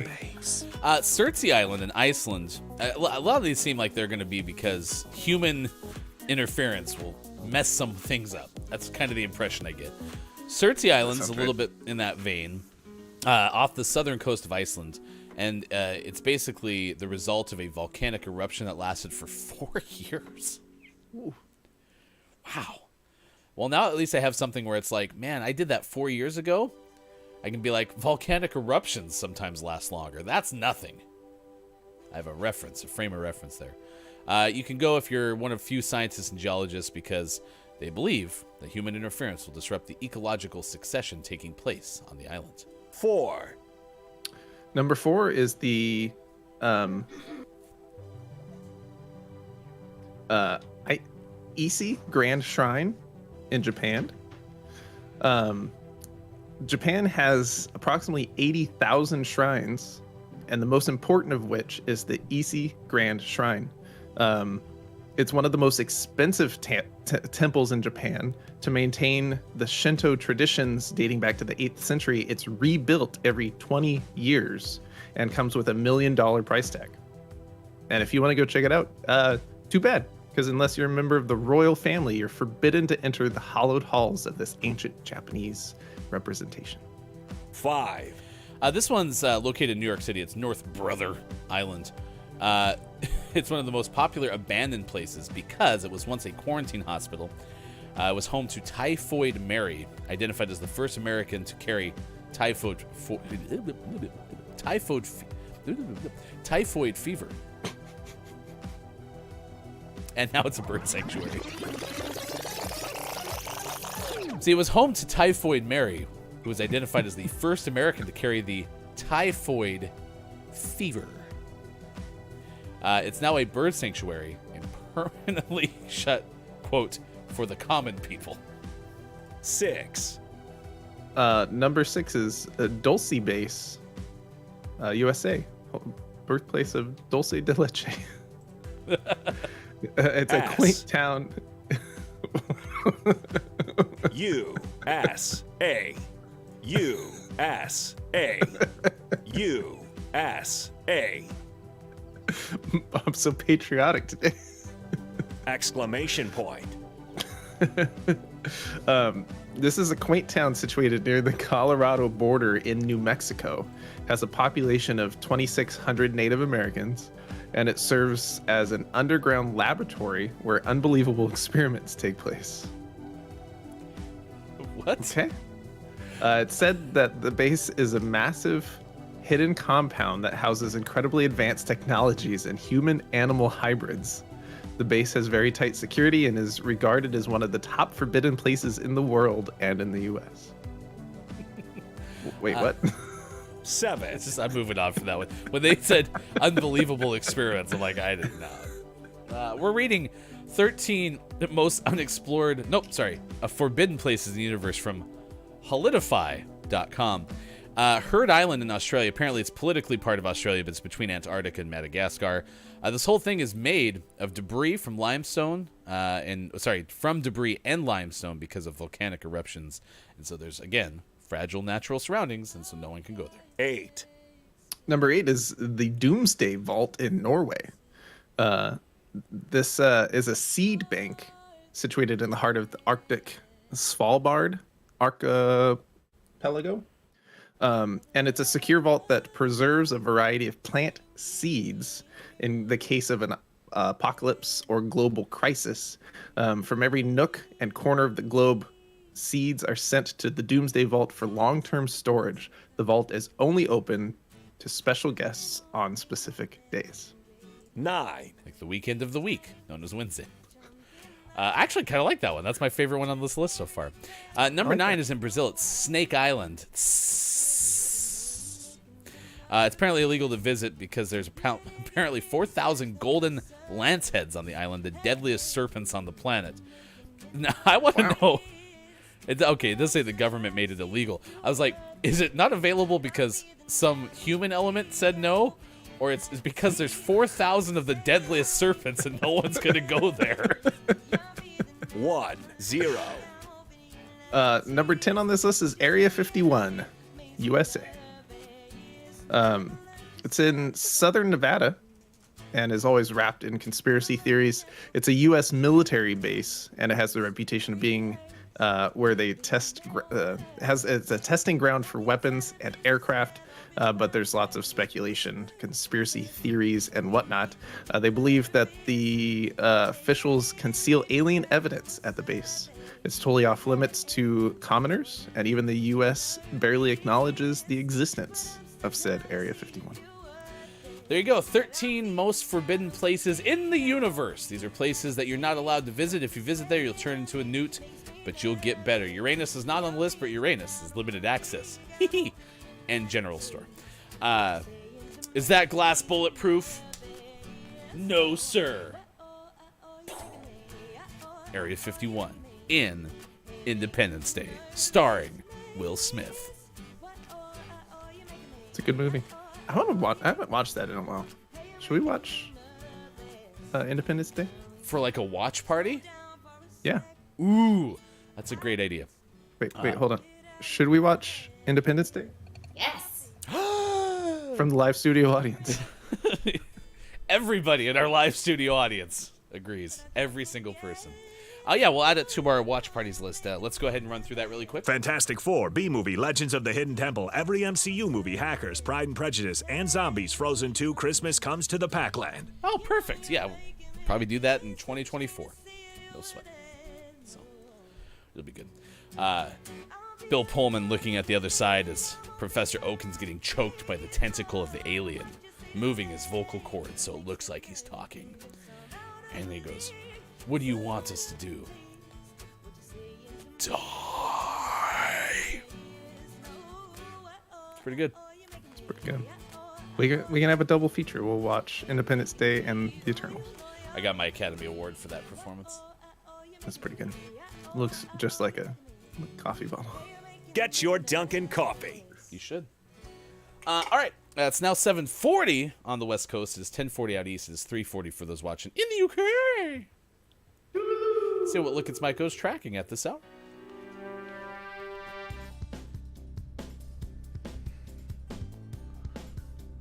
Our next story comes to us care of Jake Massey from Lad Bible, who tells us that last Monday, or the 7th of February, a flock of yellow-headed blackbirds were recorded plummeting to the ground in Chihuahua, Mexico. In a video, the birds appear to crash down to earth suddenly and simultaneously, with many taking flight again while others remained on the ground. Police began receiving reports at around 8:20 a.m. of piles of birds strewn across the streets. A vet was called to assess the dead migratory birds which head south from Canada during the winter. According to El Heraldo de Chihuahua, they said the birds could have died as a result of inhaling toxic smoke, possibly from a nearby heater. It was also possible that they had perched on a power line during an overload. While the footage is undeniably shocking, there have been numerous reports of similar incidents recently. Just last week, hundreds of birds were found dead after they fell from the sky in Wales. The starlings were found between Waterston and Hazel Beach, Pembrokeshire, on Thursday the 10th of February. Pembrokeshire Herald editor Tom Sinclair said it seemed as though the birds were dead before they hit the ground. According to the BBC, he said, there were 50 plus birds on the road and you could hear them all in the hedges, squawking and making noises. In the first wave, people told me the council collected 10 bin bags or garbage bags, and I was there later on, so I think quite a few hundred, if not 1,000, have died. I was there at around 11:30 p.m. and they were still falling from the sky. It was as if they were dead before they hit the ground. As with the yellow-headed blackbirds in Mexico, it is unclear what caused the mass death. There is video that you can watch that goes along with this story that it's a little weird to watch. But if you're one of those morbid types and you want to see what it looks like, hey, head on over to the link and check it out. Back to you, boys and ladies and chat and heads, typers. What? All of us, I think, is what Mike was trying to say. I don't know for sure. I will admit, yeah, the whole bunch of birds dying simultaneously is always terrifying. Yeah, that's never a good sign. You don't want entire groups of animals to die for no reason. It's a bad sign. Now, I have to apologize to Look It's Miko because I got a little distracted there.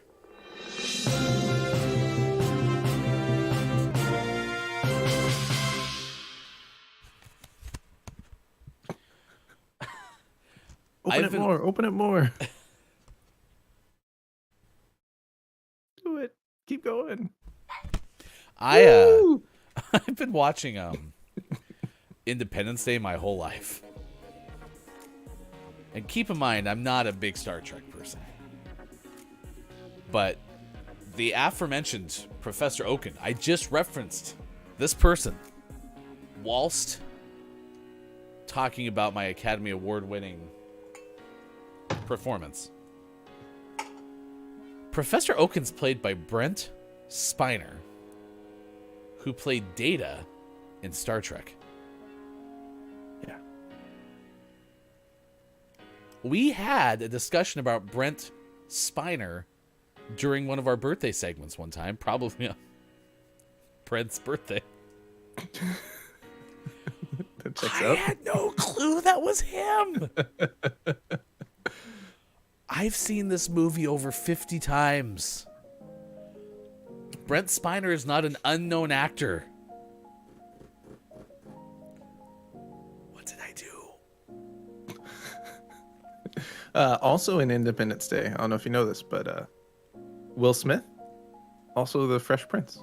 What? Yeah, same guy. That was him. Will Smith's a rapper. Yeah, look it up. No. Yeah. Just a second.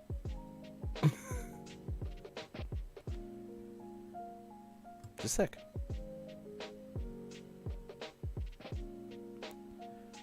You're so wrong.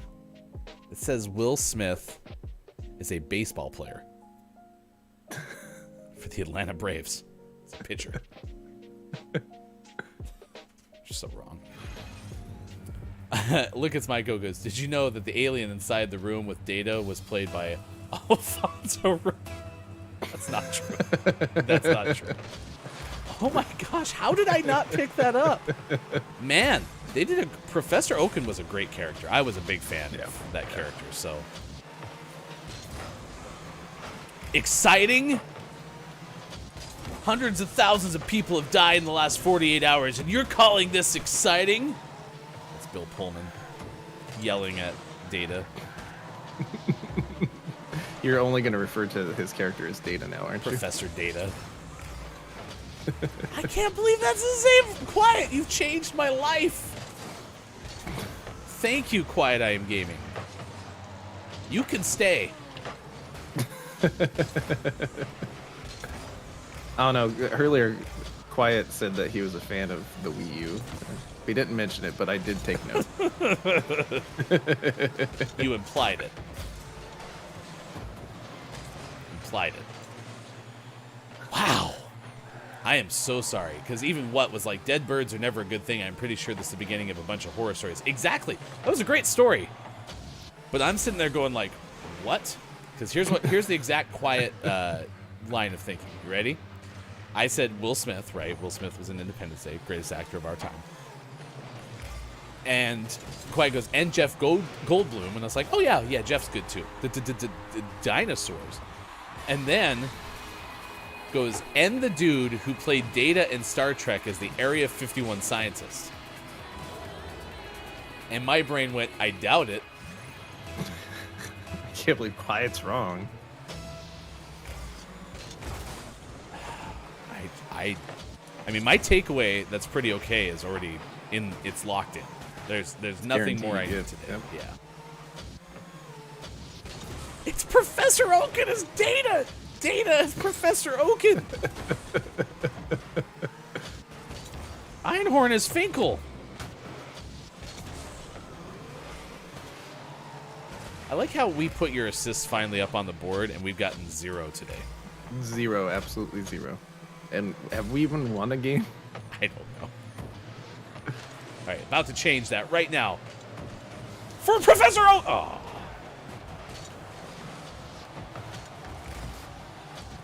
Maybe this glass is bulletproof.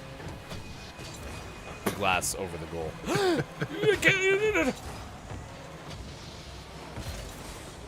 Data is Professor Oaken.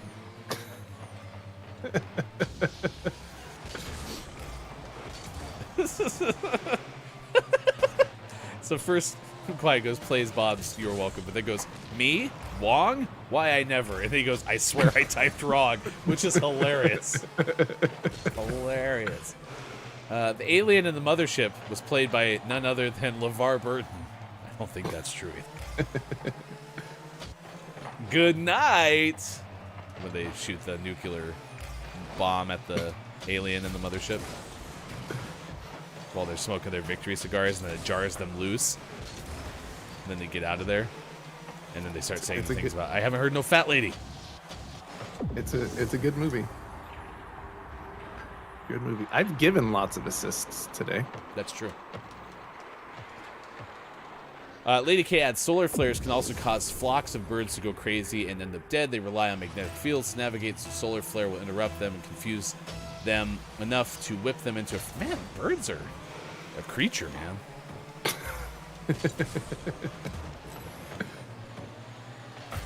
It's still not as fascinating to me as the fact that Brett Spiner played Professor Oaken. Wow. Everything I think I used to know. All right, that's set up. I was there if that person hadn't nudged it. I was watching that develop. I was like, I feel good about this one. All right, send that one up the field. We'll do home run balls today, just like that. There we go.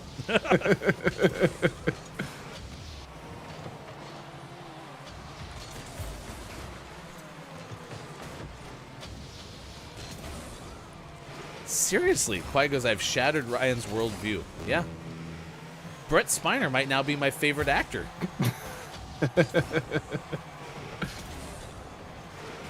You're never gonna see that movie the same. What if it changes it and now it's too distracting and you don't like the movie anymore? Well, like, the hair and makeup, like, you know, again, I only knew Brent as Data because I think also plays a character in Harry Potter, right? No? Am I making that up? I don't know. Okay, I might be making that up. So yeah, now, if that's the case, then definitely have only known this person as Data. So, and I don't watch that much Star Trek, but if you don't watch that much Star Trek, you might still know who Data is, and I'm that person, so. All right, give me another. I was wrong. Quiet and Mike said no. Give me another character that Brent Spiner's played that I would know of. That's a tough caveat to throw out, by the way, because I don't watch that many movies. So. What a great character.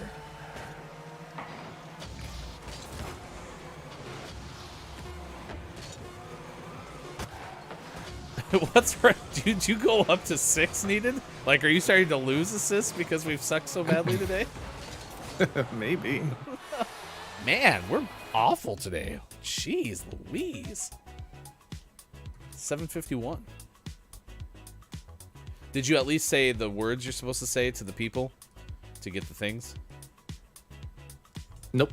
Didn't do that either. Okay. So only 15 needed now. 15 assists. Quiet M Gaming says, wait, what did you call his character in Independence? Isn't it Professor Oaken? Oaken. Are we going to learn something else new? Okein? Yeah. Huh. Die. What a ride this has been. Thank you for being here. Have we mentioned that this GMS programming continues later today with GMS After Dark with Look It's Mike O? It is our once a week show, 4:45 p.m. Pacific time, that features Look It's Mike O and a guest. Tonight, that guest is I Am JF Downs.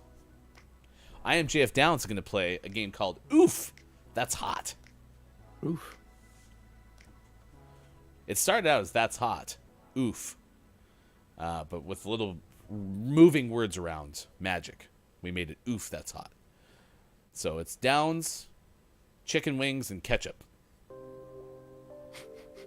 The spiciest of all foods. Also known as the hottest of hot sauces. Hefty is so wrong. Fair. Anyway, that starts at 4:45 p.m. Pacific time tonight. GMS After Dark with Gaming Morning Show. And then, of course, we have Horizon Forbidden West debuting tomorrow with GMS Plays. That is at 8:45 p.m. Pacific time. We'll give you a little bit of lore into the Horizon series and then kick off with launch night gameplay at 9 p.m. Pacific time. Join us tomorrow for GMS Plays, and then the GMS Plays YouTube exclusive Horizon Forbidden West continues starting Saturday at noon Pacific time. New episodes every Saturday, Tuesday, and Thursday. It's Gaming Morning Show. It's going to be fun. Go check a look. All right, it's time for sports. I mentioned that I had a Tom Brady fun fact for you. Oh, yeah. Hit us. This is pretty cool. So back in 1999, this was a year removed from everyone's favorite moment in NFL history, which was when the Denver Broncos had won back-to-back Super Bowls.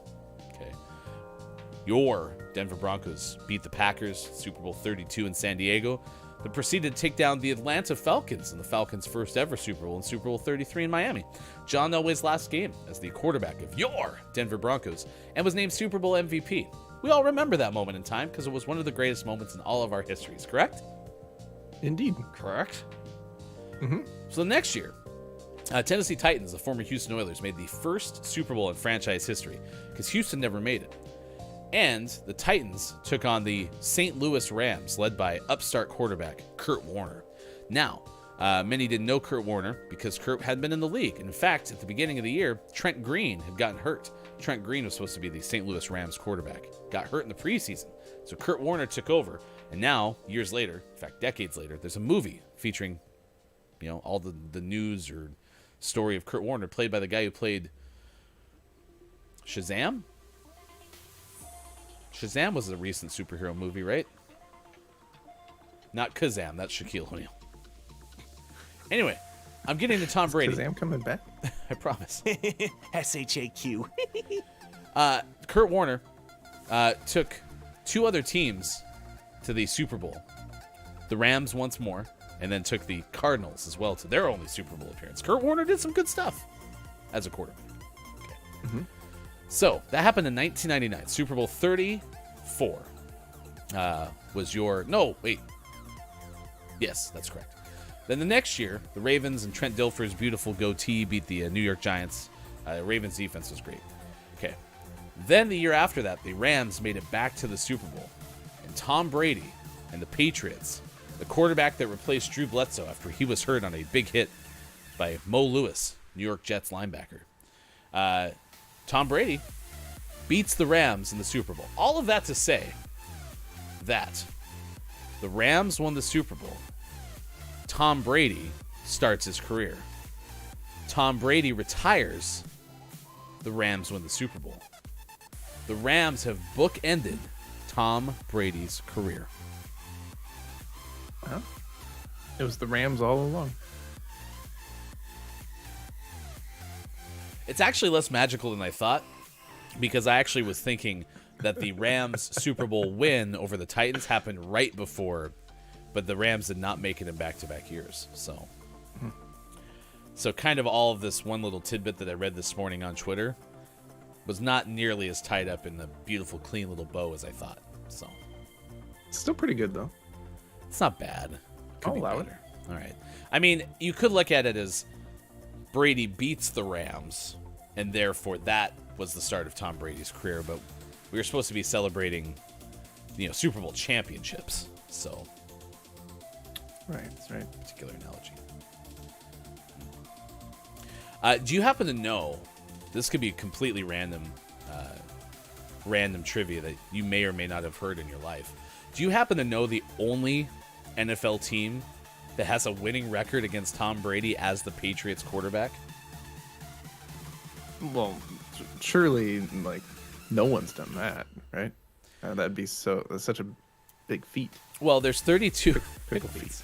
There's 32 NFL teams, one of which is the Patriots, and so as Patriots quarterback, Tom Brady couldn't have beaten, the Patriots. At least statistically, might have played really badly against them. So there's 31 teams that are eligible for this trivia question. Do you know the answer? Nope. It is your Denver Broncos. I don't know who that is. Stop it. Yes. Mike, work harder. You'll find it, I promise.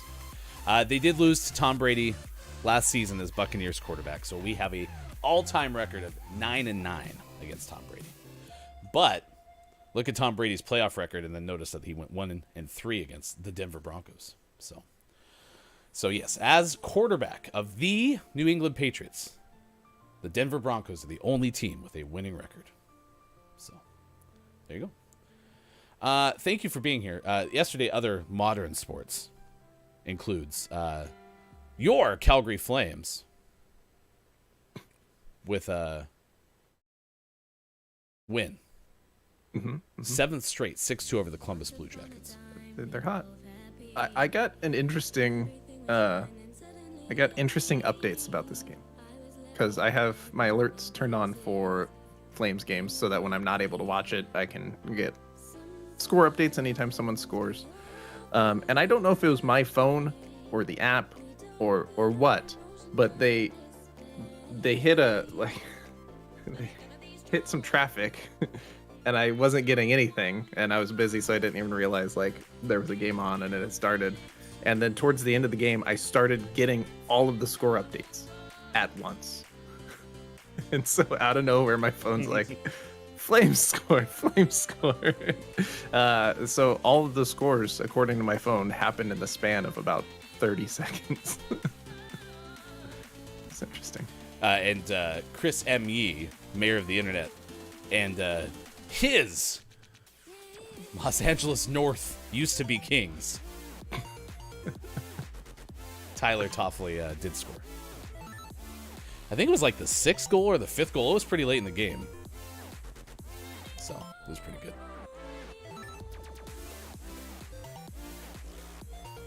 Any other sports? Oh, wait. It's time for Sports.Gaming's Olympic update. It's time for the update from the Olympics. In a stunner, the U.S. men's hockey team was eliminated from the tournament yesterday, losing to Slovakia in penalty shots. Yeah, shootout did not go well. So despite playing well through the tournament, they're out. Too bad. It was a good game though. And then for Team Canada, with 6 Olympic medals, Charles Hamlin ties Team Canada's most decorated Winter Olympian in speed skating. So congrats to Charles Hamlin. We also finished up free skiing slopestyle competition for the men and the women. On the men's side, U.S. took gold, silver with Alexander Hall and Nicholas. Go upper. And Sweden took bronze. On the women's side, China took gold, the Ukraine took silver, and the Russian Olympic Committee took bronze. That was your Olympic update from the one, the only Sports.Gaming. Yeah. Sidney Crosby over 500 goals for his career, 46th player to ever do that, 18th to do it with one franchise. That's pretty impressive. And there you go. There's your sports. Top of the Moron, by the way, to Chris Emmy and Papa Pop. Top of the Moron. Thank you for being here. Horizon Forbidden West comes out tomorrow. Sports.Gaming has been hyping this game up, so it will definitely not disappoint. It's going to be good. So that's starting 8:45 p.m. Pacific time tomorrow, the debut of GMS Plays Horizon Forbidden West. We are asking you, what thing have you most anticipated? So wondering if there's been a thing where it's like, man, I can't wait. Heck, now that I think about it, the Super Bowl qualifies for me, especially when there was 2 weeks between the Super Bowl. Man, that was crushing. But then the Broncos took 15 years to get back to a Super Bowl. And so having 2 weeks was actually great because you get to bask in the glory of making it back to a Super Bowl. So, felt good. All right, next hour we'll play community games, takeaways that were pretty okay, clip of the day, and more. That's all on the way. Look, it's Mike O adds, tomorrow was supposed to be when pitchers and catchers reported, and also MLS teams have announced heritage jerseys. The Timbers won the day. So you can check those out, I'm sure, on the internet. Stick around, more Gaming Morning Show coming up. We'll be back in just a bit. Facebook, Gaming, Twitch, YouTube, Twitter, GamingMorningShow.tv.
want to make each other happy, you know. That's just in our nature, and it means everything. Everything we do in our life doesn't mean anything if it doesn't make someone's life happy.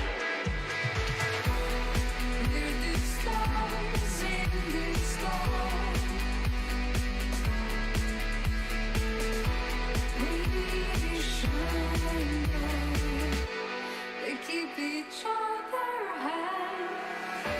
When the rain pours down, when the day goes down, and it feels like we don't know who we are. Remember you have me by your side. We're always together.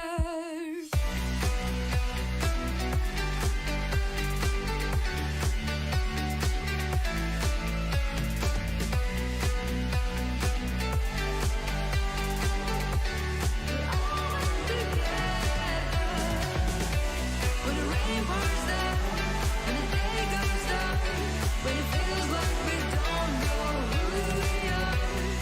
Remember you have me by your side. We're always together.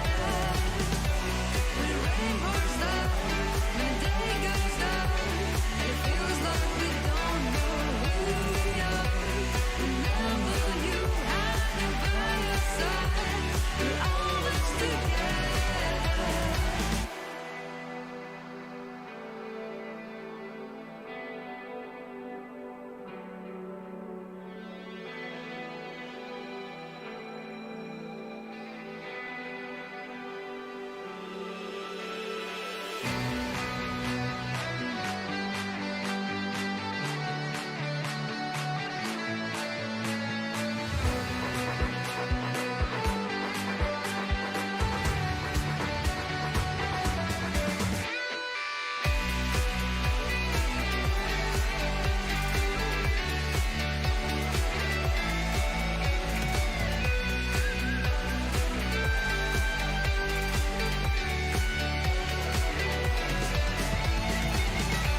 When the rain pours down, when the day goes down, when it feels like we don't know who we are. Remember you have me by your side. We're always together. When the rain pours down, when the day goes down, when it feels like we don't know who we are.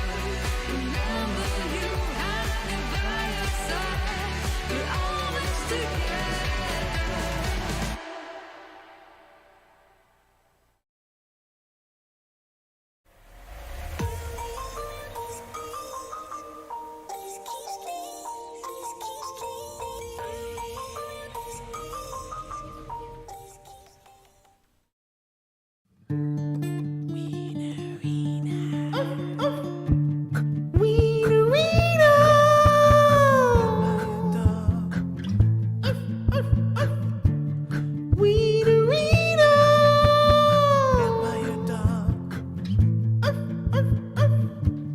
Wienerina, such an unusual dog, so spooky and long.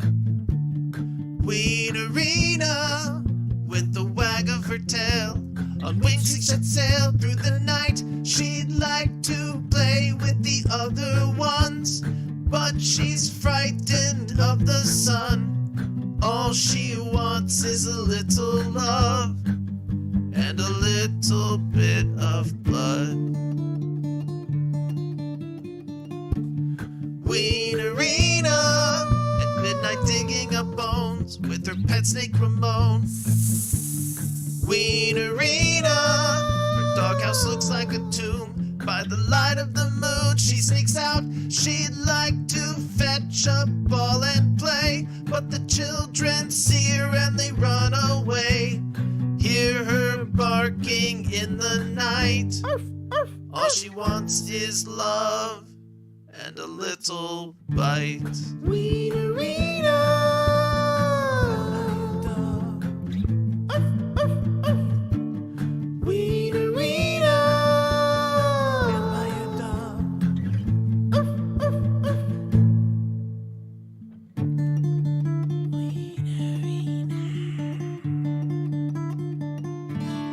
Wienerina.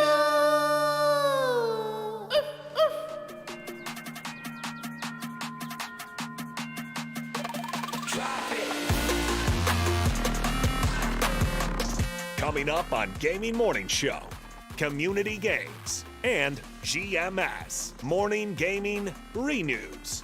Get ready for your takeaways that were pretty okay, and the clip of the day. Follow us on Twitter at WatchGMS and become a Patreon. Go to gms.watch and click on where to find GMS. It's all coming up on Gaming Morning Show. Time for hour number 3, right now. Morning, gamer. It's Gaming Morning Show. Thanks for being here on Wednesday, February 16th, 2022. I'm Hefty Goof. That is Sports Talk Gaming. Good morning, Sports Talk Gaming. Top of the moron to you. It is fabulous to see you. We appreciate you hanging out with us. The person we haven't seen, and this is my biggest apologies, is the one, the only Bear Bear, one of the GMS mascots. And so we will summon Bear Bear now.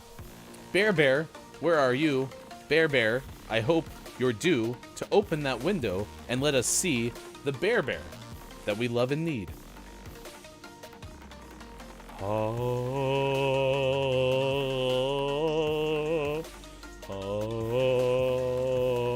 Okay, I have to make that a lot faster because the song continues after the blind is all the way up. Hey, baby. He says rar. Another beautiful day outside, though. Just absolutely gorgeous. So lucky. Morning to the Final Hour crew. The Final Hour crew is here, so Bear Bear is part of the Final Hour crew today. He likes it. So does Bob. Hello, FHC. Brendan is here, one of the ambassadors of the Final Hour crew. KJ, IMJF Downs, Papa Paws have been hanging out with us. Greetings, Final Hour crew ambassador Chris M. Yee, mayor of the internet, who is probably in the shower. Look, It's Maiko has been here. We'll check in with Look, It's Maiko getting ready in the newsroom for another At This Hour check. Pickle Feet's beat Pickle's normal arrival time, which is usually in the Final Hour crew, showed up before 8 o'clock. Said it's a pretty okay record at best. Back to the discussion about the only... I'm not going to do it again. Quiet I'm Gaming, dropping knowledge the whole day, which has been great. Let's see, who else has been hanging out with us throughout the course of the morning? Facebook Gaming, Twitch, YouTube, Twitter. Lady K dropped some knowledge and a whole bunch of facts of the day throughout the course. Culty Vibes has been here as well. Said, I just looked up the TMNT game. My 7-year-old self is very excited. This is the Shredder's Revenge game. Yeah, it looks like fun. I hope it's as fun as it looks. What a Noob has been here as well, was educating us on what it means to have Fs in chat, which has been a lot of fun. Thank you to everyone who's made us your home for this Wednesday morning. RHS Jack, among the others as well. Earthling Gaming has been here as well this morning. Thank you so much for being here. Gaming Morning Show. We'll play community games in just a little bit. In just a second, we're going to get 5 assists in one game for Sports That Game. Unbelievable. That's going to be assist. Crazy. Great. Assist Central is what they call our Rocket League games. I got like... It's on the internet. Got like 9 yesterday. 5 was guaranteed. It is not. Chris M.E. said, still no word on when that TMNT game will drop. That's kind of what we were talking about last hour, is we're so excited for it, but no one knows when it's actually going to show up. What we do know is that Horizon Forbidden West will be out tomorrow, so we're asking you today, in addition to joining us at 8:45 p.m. Pacific time tomorrow night for GMS Plays Launch Day Edition, what have you most anticipated? I talked about being excited for the Super Bowl last hour. I don't know. I anticipated an Independence Day sequel for decades. How'd that work out? It's awful. It's boring. Ugh. What about you? Anything come to mind? This game? This game's up there, and like big release dates, like for large games that I'm excited about, like this one. When we are on like the verge of hearing news about the next generation of consoles, like that's always a lot of fun. Not so much the like release, for me at least, the release date of new consoles isn't always excited because I've never been in a place to, like I've never been day one console purchaser, either because they're hard to get or I wasn't gonna buy them day one. But I always like learning about them the first time. It's a lot of fun. Well, and that was PlayStation 5, it took forever to actually get into your hands. So there was a lot of anticipation there, but that fits exactly what you just described was you would have liked to have had a day one, which is hard to get. For sure. Very difficult.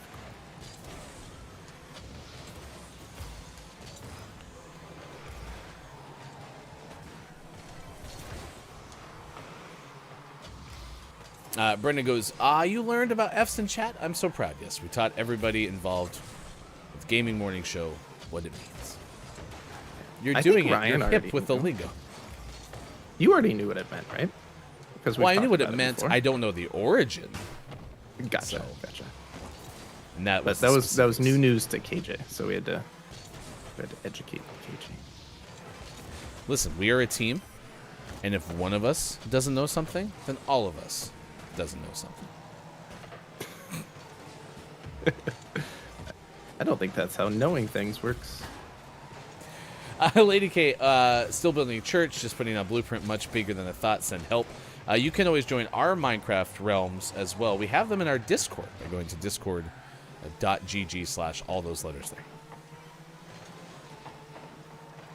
there. Quiet goes, only consoles I've gotten first day are the Switch and Wii U.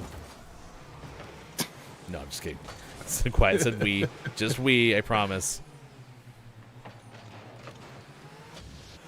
Oh, would have been one for you too, man. Defense has been so good today by our opponents. Yeah, it's been rough.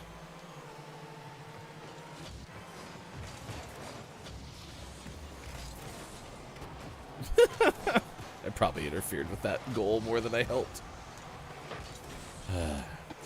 Chris goes, I've only got Nintendo consoles on release day, Switch and GameCube. By the way, I glanced at that and I go, Switch and guacamole. Got guacamole on release date. Two of Chris's favorite things, Switch and guacamole. Man, I'm happy I reread that one. Yeah, I actually said the same thing, though, because I was so excited to get my PlayStation back in the day. I had saved for it a whole bunch, probably over the course of, like, 6 months or so. And so I was really excited to finally go get it. And then the day that I was supposed to go get it, it's an 85-mile drive from where I live to our nearest department store. And there was a blizzard. So I was trying to convince Hefty Mom to drive me through a blizzard 85 miles one way for a video game machine. Thankfully, she said no. Is there a fly in your house? Yeah. It's a really pesky one that won't go away. Is it just saying 5 a whole bunch? Yep. 5.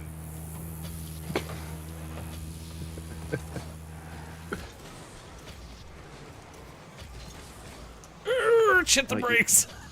You gotta go set up for the shot. I know, that's what I did, but I had a breakaway, and so I was like, I gotta get in some position, but then I saw you show up, and I was like, okay.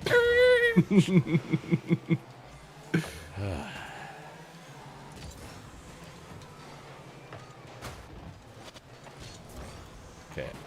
I'm streaking down the middle, I'm a little late. Sorry I'm late, Mr. President. You couldn't say. Apparently, Chris does love both the Switch and guac, though, so not too far of a reach. Don't put guac on your Switch, though. Bad idea. Only on your Wii U. Hey, just chop that Wii U up, put it on a salad. That's fine.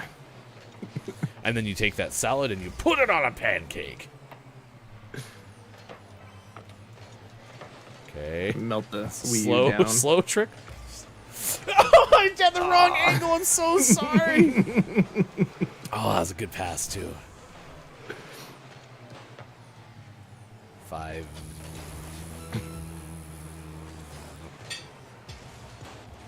Only need 5, though. Only need 5 in 24 seconds. Okay. Come on, Hefty. Come on. Ah. Downs goes, I feel Sean is doing better at getting assists when Hefty wasn't trying to help. That's true. Just let it happen.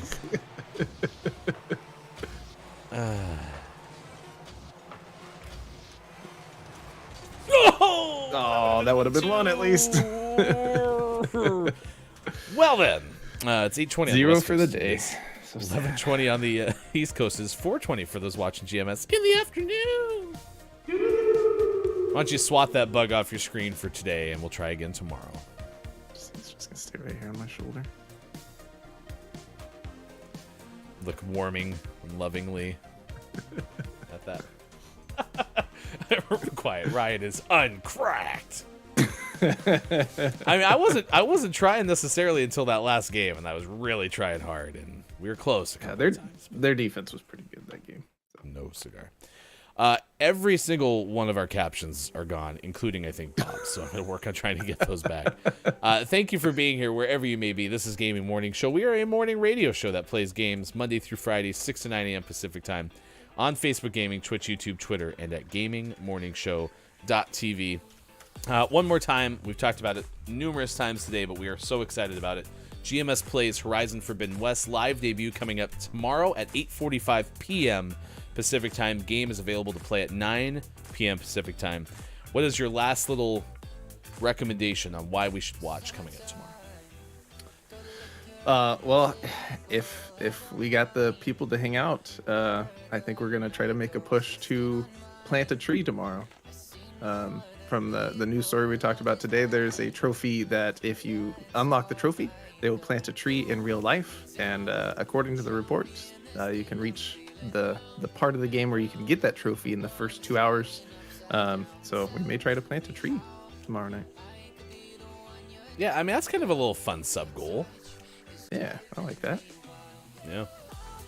So we'll do that tomorrow coming up on Gaming Morning Shows. No, sorry. We'll do that tomorrow on GMS Plays. Woof.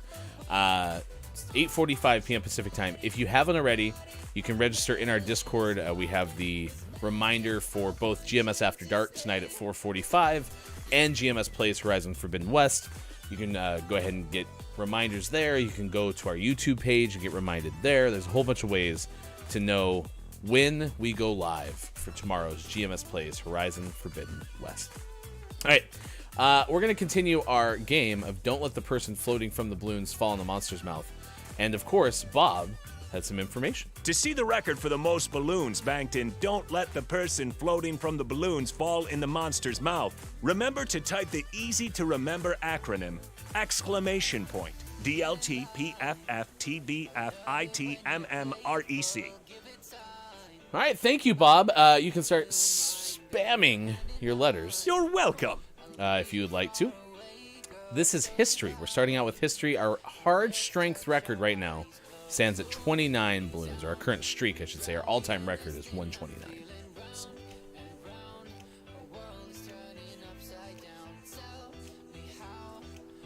So.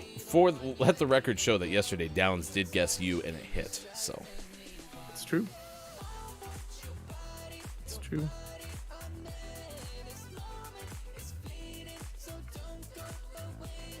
History. Quiet guessed N, and then Chris guessed O. Made me laugh. No. No.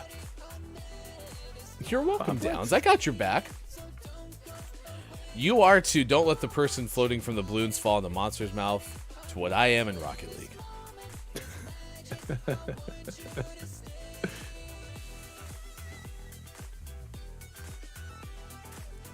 I promise that was a compliment.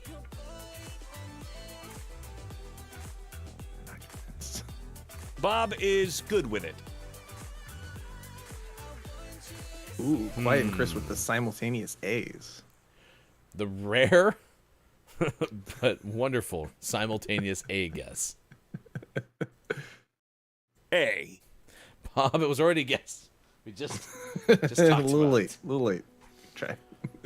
Maybe an Andrew. I'm gonna go with an E. No, ANDRE. Yeah, I'm gonna go E. U from Earthling Gaming. Oh, and then Well, Brendan and I had E. E. Downs guessed a U and Earthling guessed a U, so he was trying to guess a W.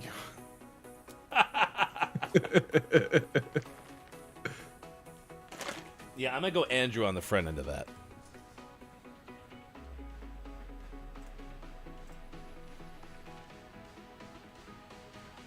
All right, I did the first name. You get the last name. Snoopy line thingy. Carnegie.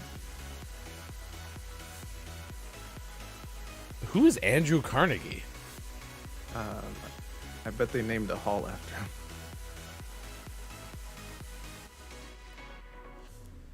To quote the one, the only Austin Attack. I don't know what that is. Books and movies for puzzle number 2. Andrew Carnegie was a Scottish-American industrialist. He led the expansion of the American steel industry in the 19th century. Became one of the richest Americans in history. Good for Andrew.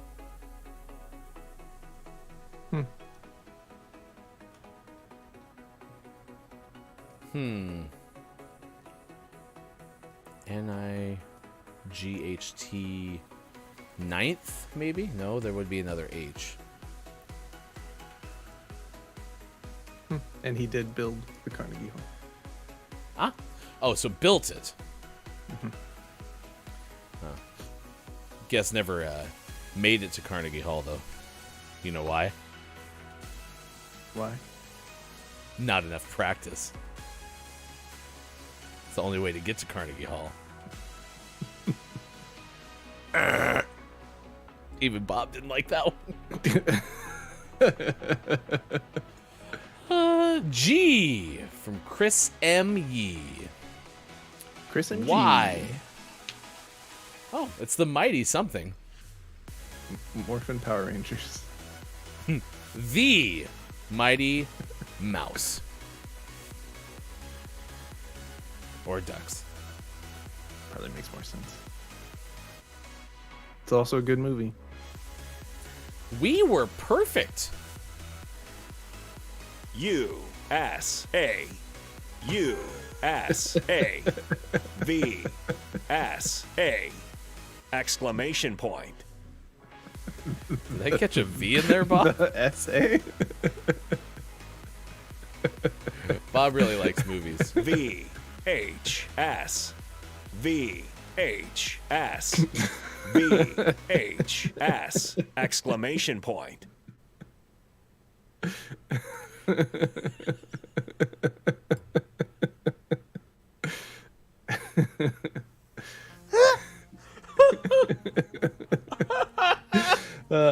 Who had their money on a VHS chant for today? That was awesome. Reminds me to encourage you to watch JF Downs' Sunday variety show. It's very VHS based, so you won't be disappointed by watching JF Downs. You. Good stuff. See that's like Utah, right? Yeah. I'm trying to get like the curve in the bottom of the U. Yeah, that's pretty Really tall you. good. It's all you. Oh crap. Oh crap. Uh-oh.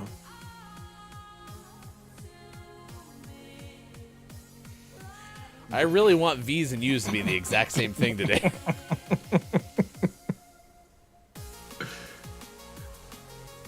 Okay, everyone waits is quiet.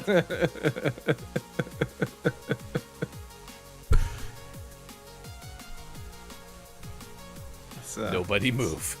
It's not looking good. This puzzle's reactions are based on movement. Everyone hold still.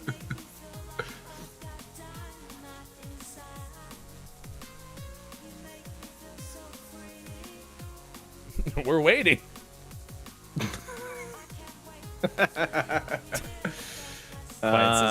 You've got nothing. Okay. It's an occupation. T. I feel good about T. S from Earthling. I think I know what it is. Therapist. Nice. FD moves slowly. Careful. No extra V's. I bet you would have been pissed if I screwed that one up. V. Therapist. V. H. V H S V H S. Nice work, you go. everybody. All right, we solved it. We have 38 balloons for the next edition of Don't Let the Person Floating from the Balloons Fall into the Monster's Mouth. And at 8:31, that is where we let the one, the only Sports.Gaming go. Before you leave, we have to say goodbye to Bear Bear. Thanks for hanging out today, Bear Bear. It's time to say goodbye. Bear Bear-tastic day. Google Assistant, please shut the blinds. Alexa, buy paper towels. Oh no! Cancel! Stop! Alright. We'll see you again tomorrow. Gonna go do doctor stuff. I am Hefty Goof, and I will take you the rest of the way. Again, be sure to join us tomorrow, coming up at 8:45 p.m. Pacific time, for Horizon Forbidden West, the debut on GMS Plays. And our ask of you today is, what have you anticipated most? Because this game has been very anticipated by many. Thank you for being here. Coming up, we'll check in with Look It's Miko to see what Mike is tracking at this hour. Today, among the days of the day, it is Innovation Day. It is National Tim Tam Day. I'm going to try to grab this description, because Tim Tams, I can tell you firsthand, delicious. They're amazing. I'm trying to describe them, though, because I don't think I gave them a solid description earlier. Brand of chocolate biscuit introduced by the Australian biscuit company Arnott's in 1964. 2 malted biscuits separated by a light, hard chocolate cream filling and coated in a thin layer of textured chocolate. They are very delicious. Now, somebody had told us about a Tam Slam. Apparently, this is the practice of drinking a hot beverage through a Tim Tam. Opposite corners of the Tim Tam are bitten off. One end is submerged in the beverage, and the beverage is sucked through the biscuit, as through a Tim Tam itself was a straw. The crisp interior biscuit is eventually softened, and the outer chocolate coating begins to melt, at which point the biscuit is eaten. It was Lady K who mentioned the Tam Slam. The Arnott's company used the name Tim Tam Suck in a 2002 advertising campaign, according to Wikipedia. In 2019, Arnott's released a Slams branded version of the Tim Tam biscuit. Sounds delightful. I mean, Tim Tams are delicious. But if I could have, like, chocolate flavored coffee using a Tim Tam, I'm on board. I am on board. We'll check with Look It's Miko and see what Mike's tracking at this hour, and we'll recap the stories of the day from Mike in just a bit. National Do a Grouch a Favor Day. That is today. There's also National Almond Day. We learned earlier that almonds do not, in fact, grow in bogs.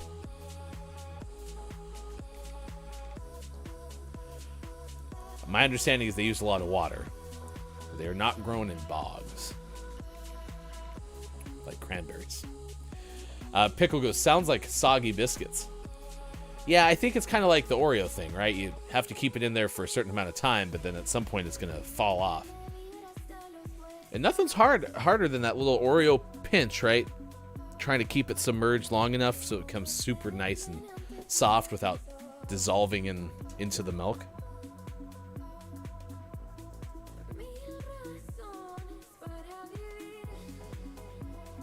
I do like when the Oreos get slightly soft, but I kind of alternate between a full dunk in mouth, and then I'll break the next one apart, have one side of it in its non-milked state, and then go to the other side and dunk that. Now, you all know my stance on cereal sauce. Oreo sauce is better than cereal sauce as long as not too much of the source material has fallen off into it. If we get to the point where the Oreo has like overpowered the amount of milk, then we got a problem. And that usually happens in conjunction with one of your Oreos slipping from your fingertips and into the milk. So that's why there is definitely a delicate balance between how long you should allow the Oreo to be dunked. A delicate balance. I feel like there's a Marvel line in there. Wasn't that Thanos or something? Balance has been restored. I mean, I've never seen it, but I swear that had something to do with those stone things on the glove. The mighty boss stones or something. Earthling Gaming says Oreos made soggy with milk are the best. See, but it's a delicate balance. If they get too soggy, then no one wants to drink the cereal milk or the Oreo milk. So I just got an assist. Can I donate that assist to sports.gaming?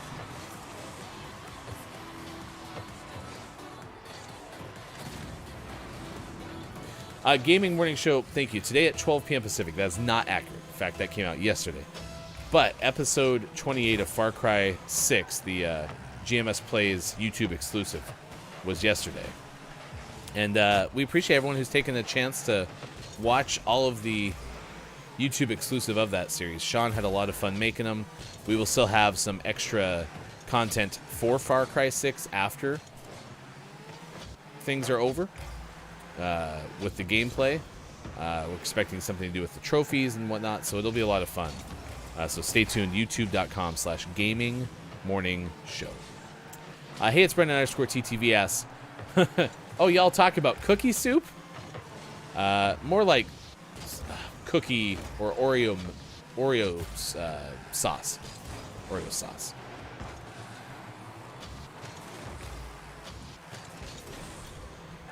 Quiet goes, I just keep putting Oreos in and let them sit until I have some sort of Oreo sludge. Ugh, gross. That's the worst part about cereal sauce is all the chunkiness to it.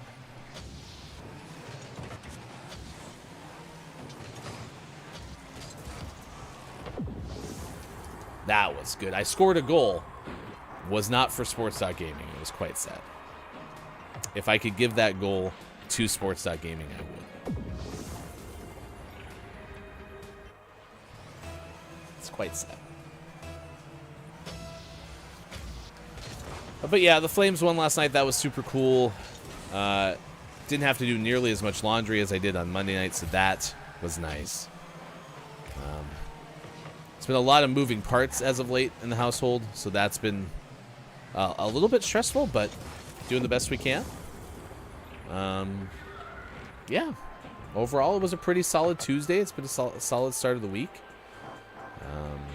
I'm sorry that catchers and pitchers aren't reporting as scheduled. I hope baseball gets off the ground.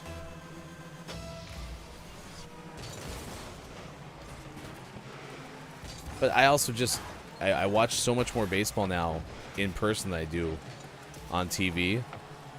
So not having baseball to watch on TV, especially now that I watch so many more streams than I used to, is not nearly as, disappointing as it would have been in the past. Yeah, I used to watch probably, maybe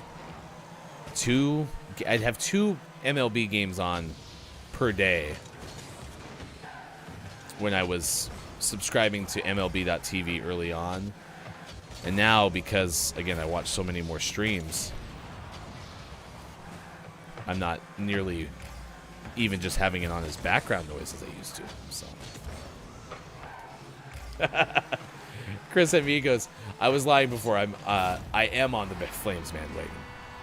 Listen, we talked about this when we were exchanging text messages.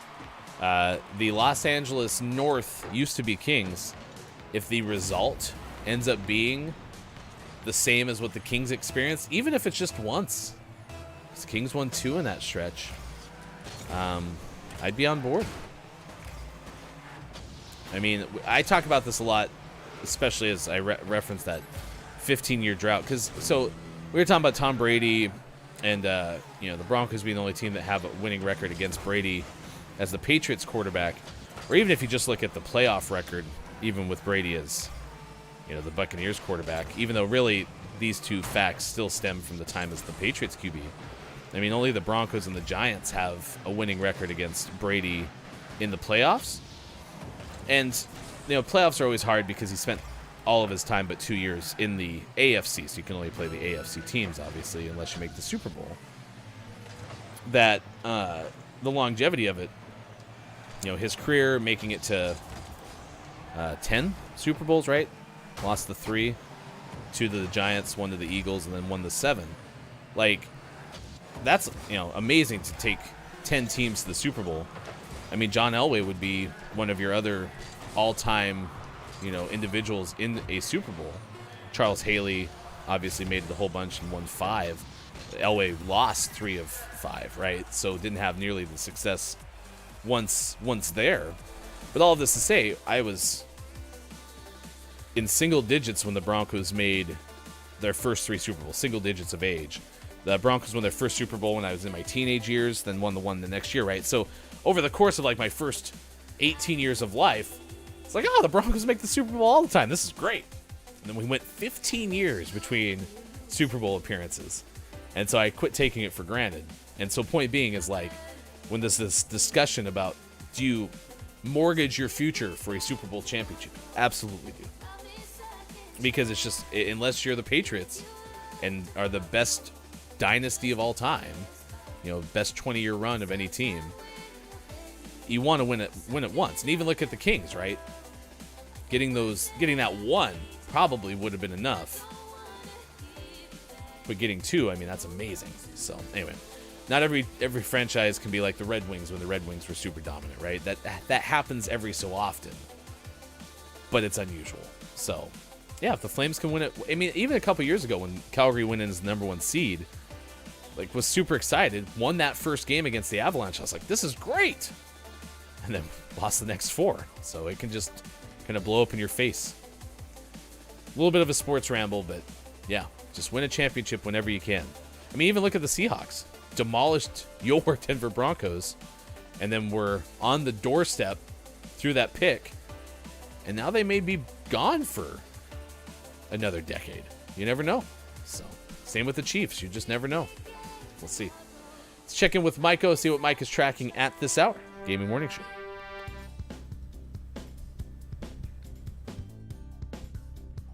Our final story on this happy hump day takes us to Peru, where David Adams of Sight Magazine tells us about Peruvian four-legged friends who've tied the knot Monday on a massive dog wedding in Lima during the Valentine's Day celebrations.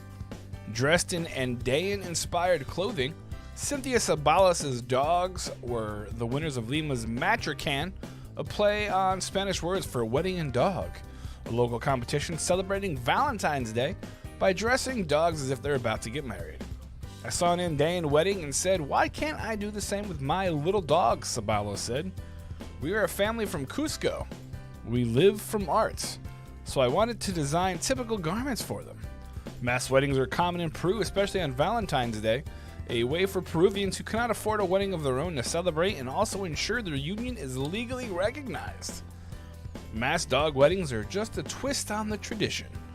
Some dogs were dressed in more conventional attire, a bow tie for the dog groom, a white bell-shaped dress for the bride. Others were dressed in colorful summery attire fit for the hot season in the southern hemisphere. One owner even put a veil on one of the dogs. The owners then helped their dogs sign their marriage papers by lifting their paws and pressing them on the paper. That's so cute. In the end, the dogs and the owners all took a picture together. In this very special Valentine's Day, we have married 8 dog couples, said Patricia Bellari, Lima's representative of Park Services, the organizers of the event, and the person that marries the pepperonis. Ryan, Sean, chat, world, everybody. Theo, whoever's here right now. Kate, Chris. Today we're here to celebrate puppy weddings. Let's do it. Yeah. Happy hump day.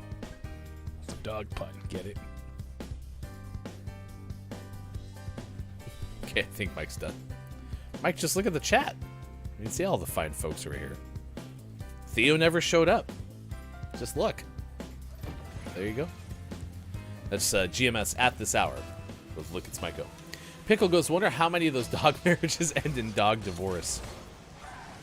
I saw you sniffing around over there. Get out of here. I'll be at my dog mother's.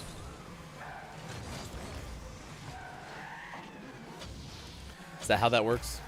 Never have actually been involved in a dog divorce before, so. And in a dog marriage, if one person makes the other person mad, you might say they're in the dog house. In dog terms, are they in the human house? Ugh. It's been some puns today. Gaming Morning Show, I appreciate you supporting us through our Patreon. This week, celebrating sub-anniversaries, Dr. Chick, Wallstormer, Downs, and Brendan, thank you so much for supporting us with a Patreon subscription. You can go to patreon.com/gamingmorningshow to learn more about our Patreon tiers. We have tiers that start at $1. Our subscriber tier, which unlocks almost all of the benefits available to those subscribing on Patreon, starts at $4. So less than a Twitch subscription gets you awesome benefits. And then if you want to get a kneecap subscription, it costs just $2 more. And look, it's Mike O. We'll send you a little something extra, which is always exciting. Plus, you get inducted into the Temple of the Six. Six. Six. Six. You can also adopt Bob, and Bob can get a new box unveiled in a HGTV style reveal on our YouTube page. All of those available on our Patreon, patreon.com/gamingmorningshow. No word yet if more of our Patreon subscribers can become part of the live studio audience that was in Sean's bedroom this morning. But if that ever becomes a Patreon perk, we'll let you know. Now I'm beginning to picture, I don't know if you remember this, like game shows back in the day would have that whole, to become a member of the live studio audience, send a self-addressed stamped envelope to Gaming Morning Show, P.O. Box, blah, blah, blah, blah, blah, West Hollywood, California. I don't know if Sean's taking applications in that way.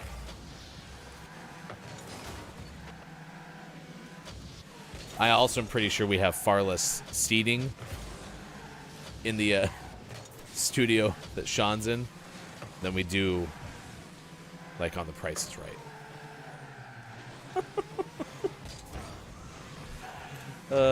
Yeah. Not the same. Not the same, at least.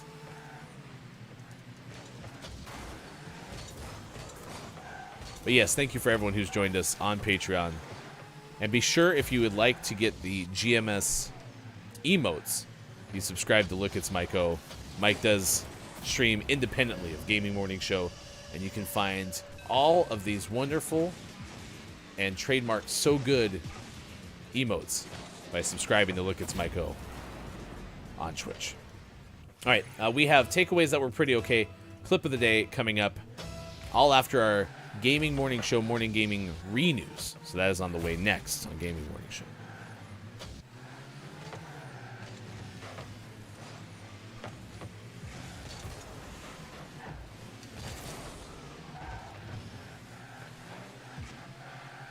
Chris M. says, I was in a bunch of game show audiences because they would pay high school clubs to do it. I didn't know that. Yeah, I'd always wondered if you had an empty house, for a show, would you get plants to be in there so it didn't look empty? It seems like that was the case.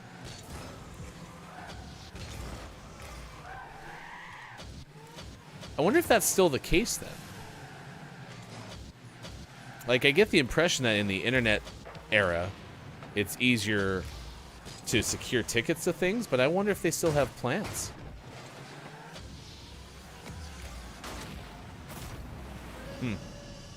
That's interesting. I wonder what the answer is.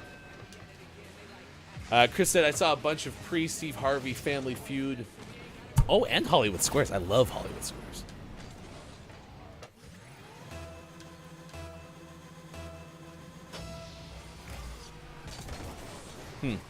Yeah, I wonder if sitcoms were the same way. Do you know if tapings of shows, if they didn't have enough people, if they would also bring in a planted audience?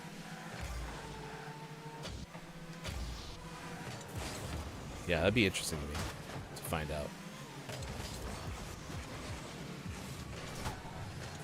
Yeah, whoever Jeremiah is very good at Rocket League.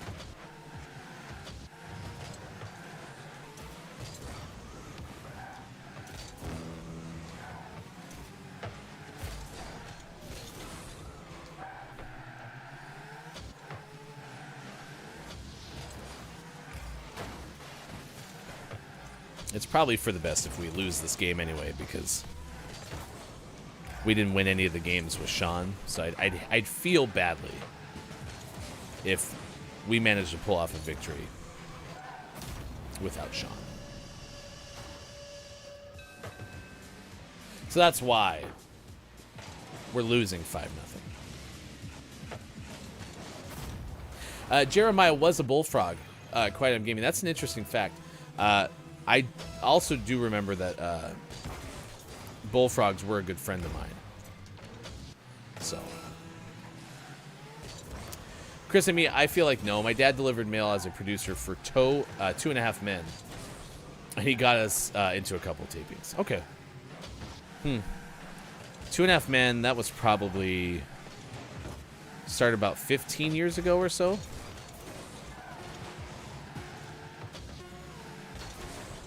So I wonder if the Hollywood... Well, I guess you said pre-Steve Harvey. Yeah. I'd be curious if, like, the Steve Harvey edition of Family Feud still needs audience members, like, back in the day.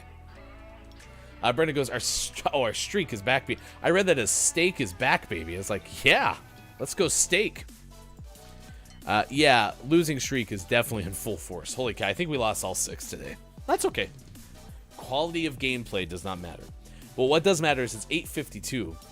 Now 8:53 for those watching on the West Coast. It is 11:53 for those on the East Coast. 4:53 for those watching in the UK. Programming reminders, pretty easy to remember because we've talked a lot about it this morning. But if you're just joining us, GMS After Dark with Look It's Mike Wednesdays at 4:45 p.m. Pacific time.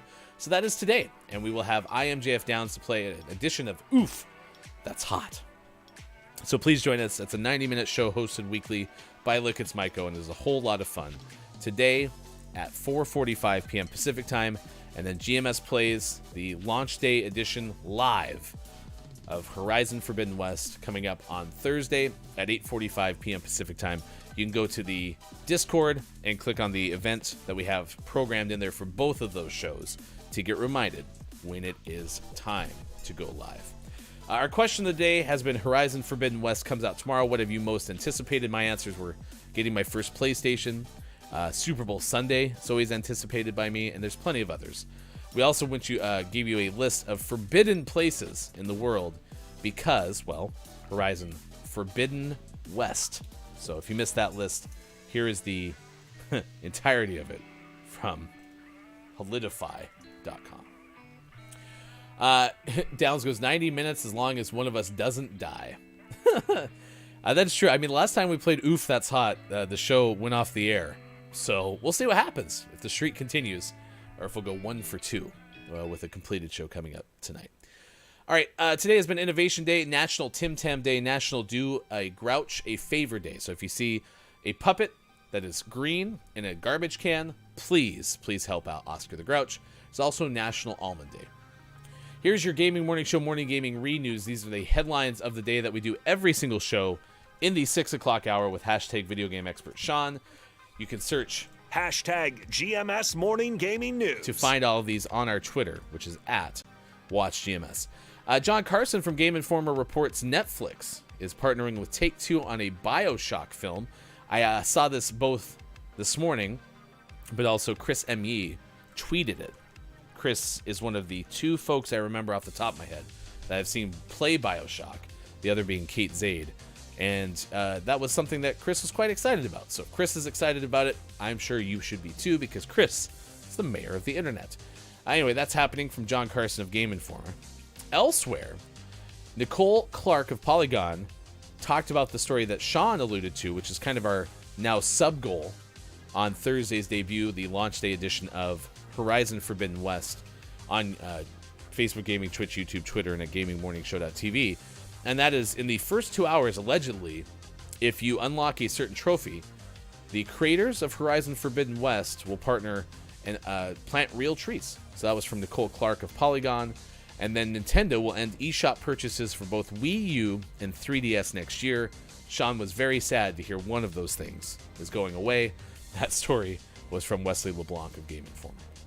Out today, Beat Souls for Switch, Spellmaster the Saga for PC, and Hashtag GMS Name of the Morning was Tax Fugitive for Switch. Tax Fugitive today for Switch. I think that's our second, if not more, tax-related themed game. The other one was Turnip Boy Commits Tax Evasion. So Tax Fugitive out for Switch is now eligible for Name of the Month consideration.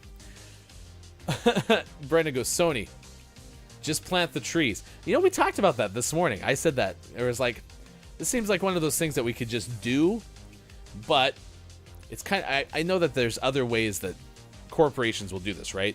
Would you like to donate $2 today to whatever? Well, many of those things are, they've already donated the money. Now they're just trying to recoup, right? So whether you donate or not, they already gave the money. It's not like they gave $200 million and then whatever they raise from asking you at the cash register, it's going to add to that amount, right? In this case, Sony's probably already paid for the trees. They already had a cap on it. Just plant the trees, right? However, at least it's something that's kind of fun and interactive. Doesn't cost you anything. That's a win, right? But I'm with you. Just plant the trees. All right, it's time for the... Actually, we saw Kajito today.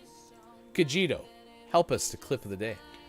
Clip of the day. Clip of the day. Clip of the day. Clip of the day. Here it is. It's the clip of the day. Toot toot. I wouldn't be caught dead with the Wii U. Has anyone ever seen Sean with a Wii? I am now offering 1,000 Apex coins if someone can capture Sean holding a Wii U on camera. If you trick me into holding a Wii U, I will plant 100 trees. I just had my third child. Sean's like, I didn't know you guys were expecting. You're like, will you please hold it? Oh, it's so cute. Let me unwrap it. Ah! Why is your child wrapped up so tightly? It's so rectangular and flat. Nintendo has officially announced as of late March 2023, it will no longer be possible to make Nintendo eShop purchases for the Wii U and the Nintendo 3DS family of systems. So this is something. There you go. That's your clip of the day. Sean was not devastated to hear that the Wii U is no longer supported in the eShop. So, also, I was like, I will now pledge 1,000, and I almost said dollars, and then I was like, wait, I'm not actually gonna pay anyone $1,000 for a photo of Sean. So, Pickle Feet says, Ryan, please send me some pics of Sean. Last time, Pickle, that we got in the conversation about you in pictures, I was ridiculed. Not going down that path again. Thank you for being here. We are going to send you over, if you're watching on Twitch, to Emma's Sync. Was our GMS Weekend Edition guest a couple of weeks ago. And Emma is a variety streamer, sometimes paints my face in the description for Emma is a sink. She, her pronouns. My streams are loud and chaotic with a sprinkle of cozy and a lot of love. Come hang out. Please say good morning from GMS. Brandon, the Wii U, meh. The 3DS library going down is kind of sad, though. There's some games you literally can't even get in the US. I think that's kind of what we had talked about this morning, because Sean was not sad to see the Wii U go, but probably actually could give a little bit of a care for the 3DS. All right, takeaways that were pretty okay, chat. What is something you learned from today's show? Our Billy Thundergun Award. Billy Thundergun, Teammate of the Match Award. So my takeaway that was pretty okay came strictly from Quiet I Am Gaming. I don't know if Quiet I Am Gaming... You know, Quiet, you are my Billy Thundergun Award winner. But I'm going to give today's Billy Thundergun Award to Lady K, because Lady K brought up Tam Slam. And on Tim Tam Day, I learned that there's a way to eat a Tim Tam by injecting it through a hot straw. I don't know. But Quiet I'm Gaming, you are my Billy Thundergun Award winner. Don't know if that counts in the official ledger. Billy Thundergun, Teammate of the Match Award. But you were the person who gave me my takeaway that was pretty okay, which I will give to you in just a moment. What are yours, chat? Takeaway from Chris M.E. Forcing the assists only leads to losses. Hey, but if we lose to make Sean get out of this damn stage in the Rocket League Battle Pass or whatever they call it, so be it. Dang it. My takeaway that was pretty okay is it turns out that Brent Spiner is the actor who portrayed Star Trek's Data on the show Star Trek The Next Generation. It ends up being that Brent Spiner also was Professor Oaken in Independence Day, and despite having seen that movie over 50 times, I was not aware of those two being the same person. So Quiet I'm Gaming, you have changed my life. Thank you. Brendan, there's an official ledger for this. It's going on my LinkedIn. Please do. Yes, it should be under accomplishments. Lady K, my takeaway that was pretty okay is my fun facts apparently kill. My takeaway that's pretty okay from Quiet I'm Gaming, I learned what a Tim Tam was. Yes, and if you can get them on Amazon or something, order them, because they are absolutely delicious. All right, we'll see you tonight, 4:45 p.m. Pacific time, for GMS After Dark with Look It's Mike O. I am JF Downs. We'll be there to play Oof, That's Hot. We'll also see you tomorrow for Horizon Forbidden West Launch Day Edition, live of GMS Plays. For Sean, Mike, Austin, I am Hefty Goof. It's been a lot of fun, and we'll see you again tomorrow for more Gaming Morning Show. Facebook Gaming, Twitch, YouTube, Twitter, and at GamingMorningShow.tv. Enjoy your weekend of the week.